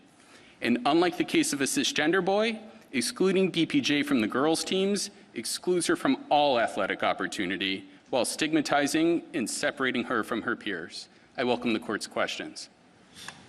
Doesn't your claim ultimately depend on the existence of sex-segregated sports? Yeah, no, I don't think so, Your Honor. I think this is similar to Morales-Santana, where the claim was an equal protection claim. Well, I mean, let's say there were no Title IX requirement for sex-segregated sports. Yeah, well, if there were no Title IX requirement, and well, I don't think Title IX requires sex-segregated sports. Well, permits. If there were no Title IX and all the sports were co-ed, then she wouldn't be subjected to disparate treatment on the basis of sex. So I think the claim is the discrimination, and it's perfectly possible to. So doesn't that suggest that you're a subcategory of the relevant class of female athletes? Isn't that your point? Yes, well, for the equal protection claim. Well, but you're not. My point is that you're challenging a category that does not exist in the statute, but is dependent upon the existence of a category in the statute that you're not challenging. Well, I wouldn't put it that way. I would put it the way as there's a classification that we think is valid as applied to most people, but is invalid as applied to a discrete subset of those people. But I don't think the success of that equal protection claim hinges as an a priori matter on the existence of girls' teams. There are lots of ways to remedy an equal protection violation. But I think, given the way you phrased it, the question becomes a little different, because what it seems to me you have to establish is the basis for requiring an exception to the classification. You're not challenging the idea of having boys and girls separate sports. You're saying that you cannot exclude transgender girls from the definition of girls. And that's an entirely different question than the equal protection question. I don't think we're arguing for an exception. I think we're bringing exactly the same argument in Caban. In Caban, the plaintiff wasn't saying this is valid for everyone, but I want an exception from it. In Caban, the plaintiff was saying this is valid for other fathers, but it's not valid as applies to me. So I just think it's an as-applied equal protection claim. I understand the court might decide those claims don't exist, but I don't think it's a claim asking for an exception. It's a claim saying it's as applied to them, it's okay, as applied to me, it's not. Counsel, how do you get to a Title IX violation? I know exactly how you get to an equal protection violation, okay? When if you accept that the regulation does, by its own terms, permit sex-based separate sports, does permit schools to do this. What in Title IX explicitly or even logically says that you have to give transgender Thank you. I appreciate girls the same opportunity? Because the regulation said, it's not just the statute, it's the regulation say, you can create separate sex teams. No, thank you. I take the point. I think there's always been a tension between the underlying text of Title IX, which protects individuals, not groups, and the regulations, which are authorized by the Javits Amendment and have special leeway to make some group-based measurements. But if you look at the rationale for the regulations, Hugh, when it issued the regulations, said that we think that our group-based method, which otherwise would have been completely impermissible for Title IX, adequately protects the rights of individuals. Because if boys and girls as groups are being given equal sets of overall opportunity, then every individual in the group also has a set of equal opportunity to choose from. Yeah, I think that's the problem. And, you know, you're absolutely right to worry about the wrecking ball, but I think we've kind of taken a wrecking ball to that. There's no solely in the statute, all right? And we're talking about individuals. But Javits changed Title IX, and it said, you know, sports are different. And we've got these regulations that have been out there for 50-plus years. And, you know, normally Skidmore kind of comes in there. Forget about the spending clause, I guess, but maybe I'll ask you about that too.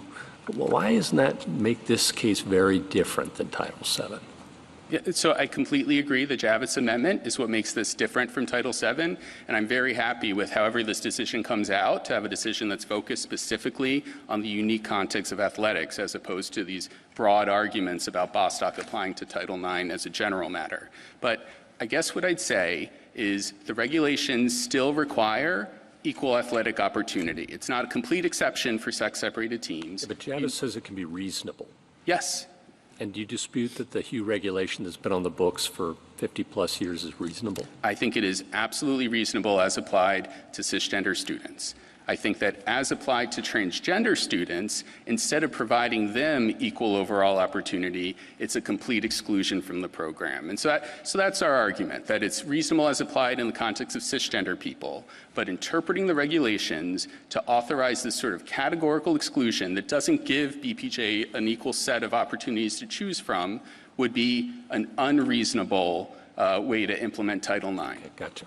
It's unreasonable as to all transgender students? No, I think it's a combination. I think so. A reasonableness test, I think that requires some sort of ends means fit, and I think that exists when it comes to cisgender students. I think what makes B.P.J.'s case differently from a cisgender student is two things. First, she doesn't have any of the physiological distinctions that justify the sex separation in the first place. And second of all, the harm to her is of a material different kind. It's one thing to say we're not going to let boys play volleyball because they have all these other sports to choose from, or we're not going to let girls play football because they have all these other sports to choose from. It's another thing to say you don't get any sports. But in that argument, does it matter whether B.P.J. has a competitive advantage or not? Yes, we think it does, and I appreciate the opportunity to clarify that we don't have any objection to vacating the grant of summary judgment in our favor. We did our best to defend the judgment below, but our argument before the Fourth Circuit for summary judgment was that there wasn't a genuine disputed fact about whether she had an advantage. The Fourth Circuit, sua sponte, granted summary judgment to us based on the theory that that fact wasn't material. That's never been our argument in this case. So your argument depends on depends on her not having a competitive advantage because she's not been through male puberty.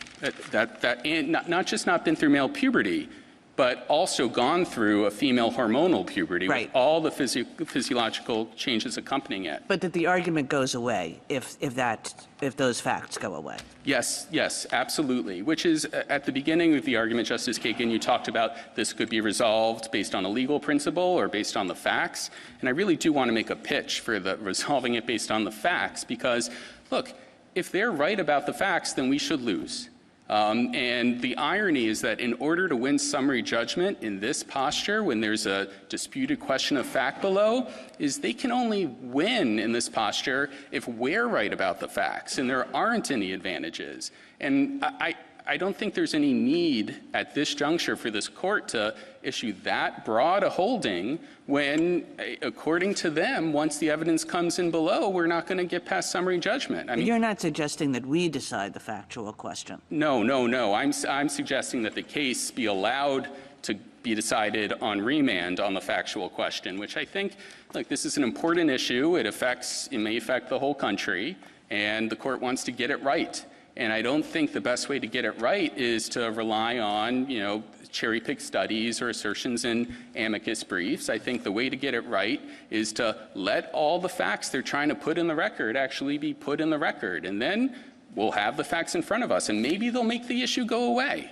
But I think that's unnecessary to intervene at this instance with a sweeping legal conclusion to something that might actually be a narrow factual dispute. Counsel, can you explain whether or why your theory would allow a cisgender boy who just couldn't make the boys' team? I mean, he doesn't have an equal opportunity, he can't play, there's no team he can play on, and let's say that his athletic ability can be shown that he has no competitive advantage and he wants to be on the girls' team. Why can't he on your theory? I appreciate the question. I think I just want to be clear about what we think the justification for the separate teams is.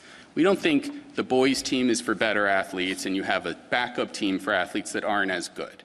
I think the purpose of the teams is to control for the variable of sex-based advantages so that talented women athletes have all the same opportunities as talented male athletes. But also, untalented male athletes should be compared to untalented women athletes. So they're not being separated based on how good you are, right? The whole point is to allow female athletes to have all the same opportunities as men by controlling for the sex-based differential that comes through puberty.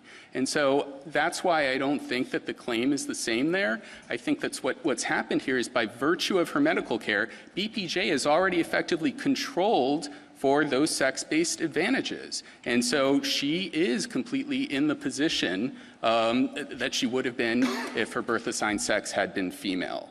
As opposed to a cisgender boy who's just not very good at sports, and if his birth-assigned sex were female, maybe he'd be even worse, I don't know.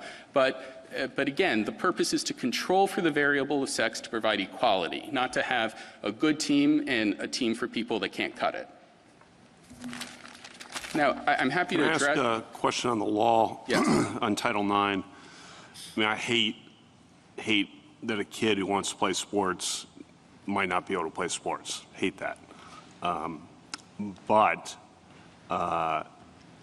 it's kind of a zero-sum game for a lot of teams. And someone who tries out and makes it, who is a transgender girl, will bump from the starting lineup, from playing time, from the team, from the all-league, and those things matter to people big time, will bump someone else. And so one way to resolve it, as you say, is the facts, try to figure out, is there really a competitive advantage? I think we're going to get a lot of scientific uncertainty about that, a lot of debate about that, a lot of different district courts. The other way on the law, one way on the law is, okay, well, sex in Title IX and in Javits meant biological sex, and it's up to Congress to adjust that going forward if they want, given, as you say, and your co-counsel said earlier, people are learning more about this, and maybe there really is no advantage. Well, if that's true, and some states are operating under that basis, that's the way to go. But for now, at least the law says biological sex, and I think we have to recognize on both sides the zero sum. It's not like, oh, just to add another person to the team. That's not how sports works. It's someone else is going to get disadvantaged. So I just want you to address that. I'm happy to, and I guess I have three answers. The first is I completely understand that many parts of sports are zero-sum, but this law isn't limited to zero-sum opportunities. So B.P.J. played on the cross-country team where there were no cuts. She came in near the back. It wasn't but I'm sorry to interrupt, but you wouldn't have a different rule if she was finishing in the top 5. No, but it wasn't a zero-sum. Or if they had cuts. But what I'm saying is in this particular case, but usually with teams, I don't mean to, just don't want to get out of that. Usually with teams, they're cuts. Yes. Those mean a lot to people. There's starting lineups. Those mean a lot to people. There's who gets a college recruit. That means a lot to people. Yes. I just want to say that there still are some areas where there are win-win solutions. I think even being able to be on practices with a team consistent with your gender identity instead of your sex assigned at birth can be enormously important. So I think some scenarios are zero-sum, but not everything having to do with sports is. And I do think that one of the vices of this law is that it sweeps so broadly that even win-win solutions are taken off the table. In terms of aspects where it's zero-sum, no one likes to lose. No one likes to not make the team. And people often don't make the team. The cisgender girls don't make the team when competing against other cisgender girls all the time. And the question, I think, is whether it's an unfair advantage to not make the team because a transgender girl participated.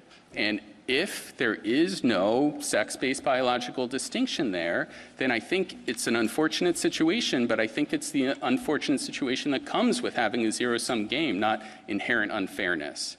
Then the third thing is, I think however the court resolves this case, I really urge the court not to do it based on a definition of sex argument. We are not disputing in this case that West Virginia can have its definition of sex. Our argument is it's using this definition to inflict discrimination and deny equal athletic opportunity, but we are not saying their definition of sex is wrong. However, I don't think it follows that Title IX created some national definition of sex that preempted states' ability to say, actually, we are most concerned about discrimination that happens through gender roles. Can I ask you something? That's a very important point here, I think, for what happens in the future, what you just said. Do you think sex in Title IX can reasonably be interpreted to allow different states to take different understandings of that in their sports leagues? I do, because I don't... Why is that? That's real important, I think, going forward. Right. Because I don't think the purpose of Title IX is to have an accurate definition of sex. I think the purpose is to make sure that sex isn't being used to discriminate by denying opportunities. Just as I don't think we need to define race in order to enforce Title VI. So I think I wouldn't look to whether or not it's accurate to classify, B.P.J. as male or female. I think the question is she being denied an opportunity because of that classification?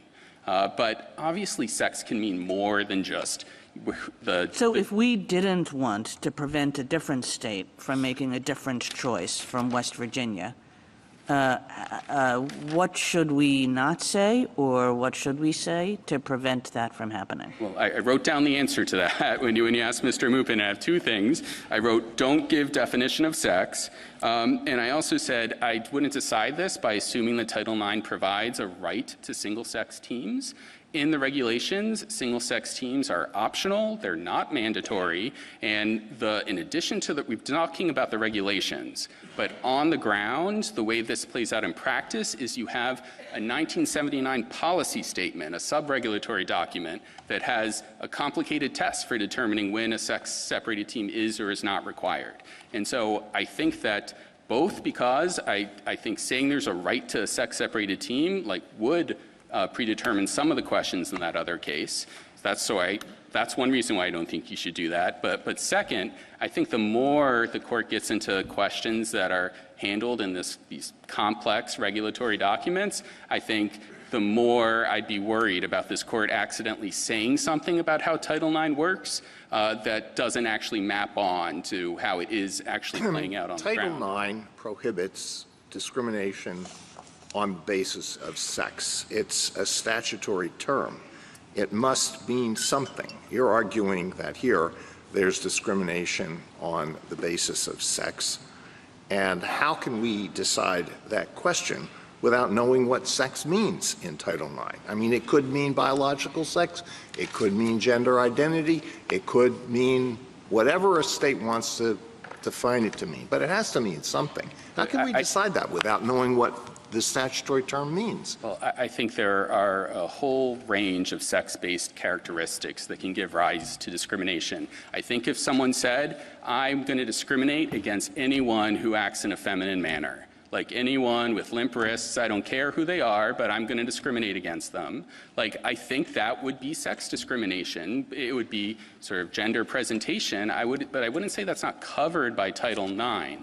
And so I'm not saying that biological differences aren't part of sex, but I'm saying that sex also has broader connotations, and there's no reason to keep that out of the statute. And I'm certainly not saying that sex means gender identity. I just want to be very clear about that. I don't think that, just as, I would say this, our argument is that there's a group of people who are assigned male at birth for whom being placed on the boys' team is harmful, right? We happen to have a word for those people. It is transgender girls. But I don't think that means that we're elevating gender identity to be the new definition of sex. Just as in Phillips versus Martin Marietta, there's a subset of women, who are harmed by the policy. Not all women, but there's a subset of women who had young children. And there's a name for them, it's mothers, but that doesn't mean that we're replacing the word sex with mothers. I think how do you respond to or deal with the other side's characterization of that harm as just the disparate impact of this regulation? That really, it's not discrimination, I think they're saying, but it is just the downstream effect of the application of the classification that the Javits Amendment allows, and that's just the way it goes. Yeah, so I guess I would say this. I think this court has dealt with the issue of things like constructive denials and constructive discharges in a variety of contexts. And under Title IX, an outright denial isn't required. Davis says a constructive denial it also counts. And whenever there's a question of constructive denials, the court applies a standard that's reasonable person in the plaintiff's position under all the circumstances. And they use that for constructive denials. You've used that for retaliation claims. And if you look at Burlington versus White, I think it's very on point here, because one of the points that Burlington versus White said is that there's some actions that aren't going to be harmful to most people, but they might be harmful to some people. So Burlington versus White used a mother with young children might find a change in her work schedule to be incredibly harmful, right? That doesn't mean that, we're arguing that, this is a disparate impact classification on people who have young children. It's a sex classification. The sex classification is just harming some people and not harming other people. So that's how we would view it. I think this is a facial sex classification any way you cut it. And I'm sorry, you don't think we should have an operating definition of sex in Title IX? Now, I understand the idea that the question then becomes not whether or not there's discrimination on the basis of sex, but whether there's discrimination on the basis of whatever characteristic you think should be included in the definition of sex. Now, when it's used as a statutory term, I'm not sure you have that kind of flexibility. The question would be instead, what does Congress think the word means? Well, Your Honor, I guess I'd say I think Congress prohibited discrimination based on sex. I'm sorry, go ahead. Yeah, and so I don't think that, just as I don't think Congress adopted a definition of race, in Title VI in order to prohibit discrimination on the basis of race. I think I'm not trying to police the accuracy of the terminology that's being used. All I'm saying is that what's being prohibited is using this classification to discriminate, not. So but without really knowing what the distinction is. Well, I don't think the examples I've given about sex-based characteristics fall outside the common understanding of things that are related to sex. Well, related to sex. I guess what you're saying is that we do have to accept for your position that we're not dealing when Congress says sex, we're not dealing with biological sex. But we're dealing with other characteristics that people might associate with sex? No. I think for this case, you can accept for the sake of this case that we're talking about what they've termed to be biological sex. I think that resolves this case. I was just talking about in addressing other potential cases. So we don't have to say anything about the matter. You're willing for us to proceed on that assumption. Exactly. Just like in Bostock, I think you can proceed for argument's sake. Without taking a definitive position here, because it might have downstream consequences in other cases that even the United States doesn't want the court to prejudge here. Now, I would like to say one quick thing on Justice Barrett's reference to separate classrooms. I mean, it is true, and the ACLU's litigated cases about theories that there's different brain sexes for women versus boys, and that's why you need separate classrooms. I think the instinct was completely correct that you can have a lot of scientific justifications for discrimination. That doesn't mean that the discrimination is allowed or immune from scrutiny. And in fact, some of the studies that are cited in the amicus brief say boys are naturally more aggressive, right, and favor competition more because that's in their DNA. So I do think even in these studies, the idea that you're completely, just basing it on pure biology and not on other generalizations doesn't quite hold up.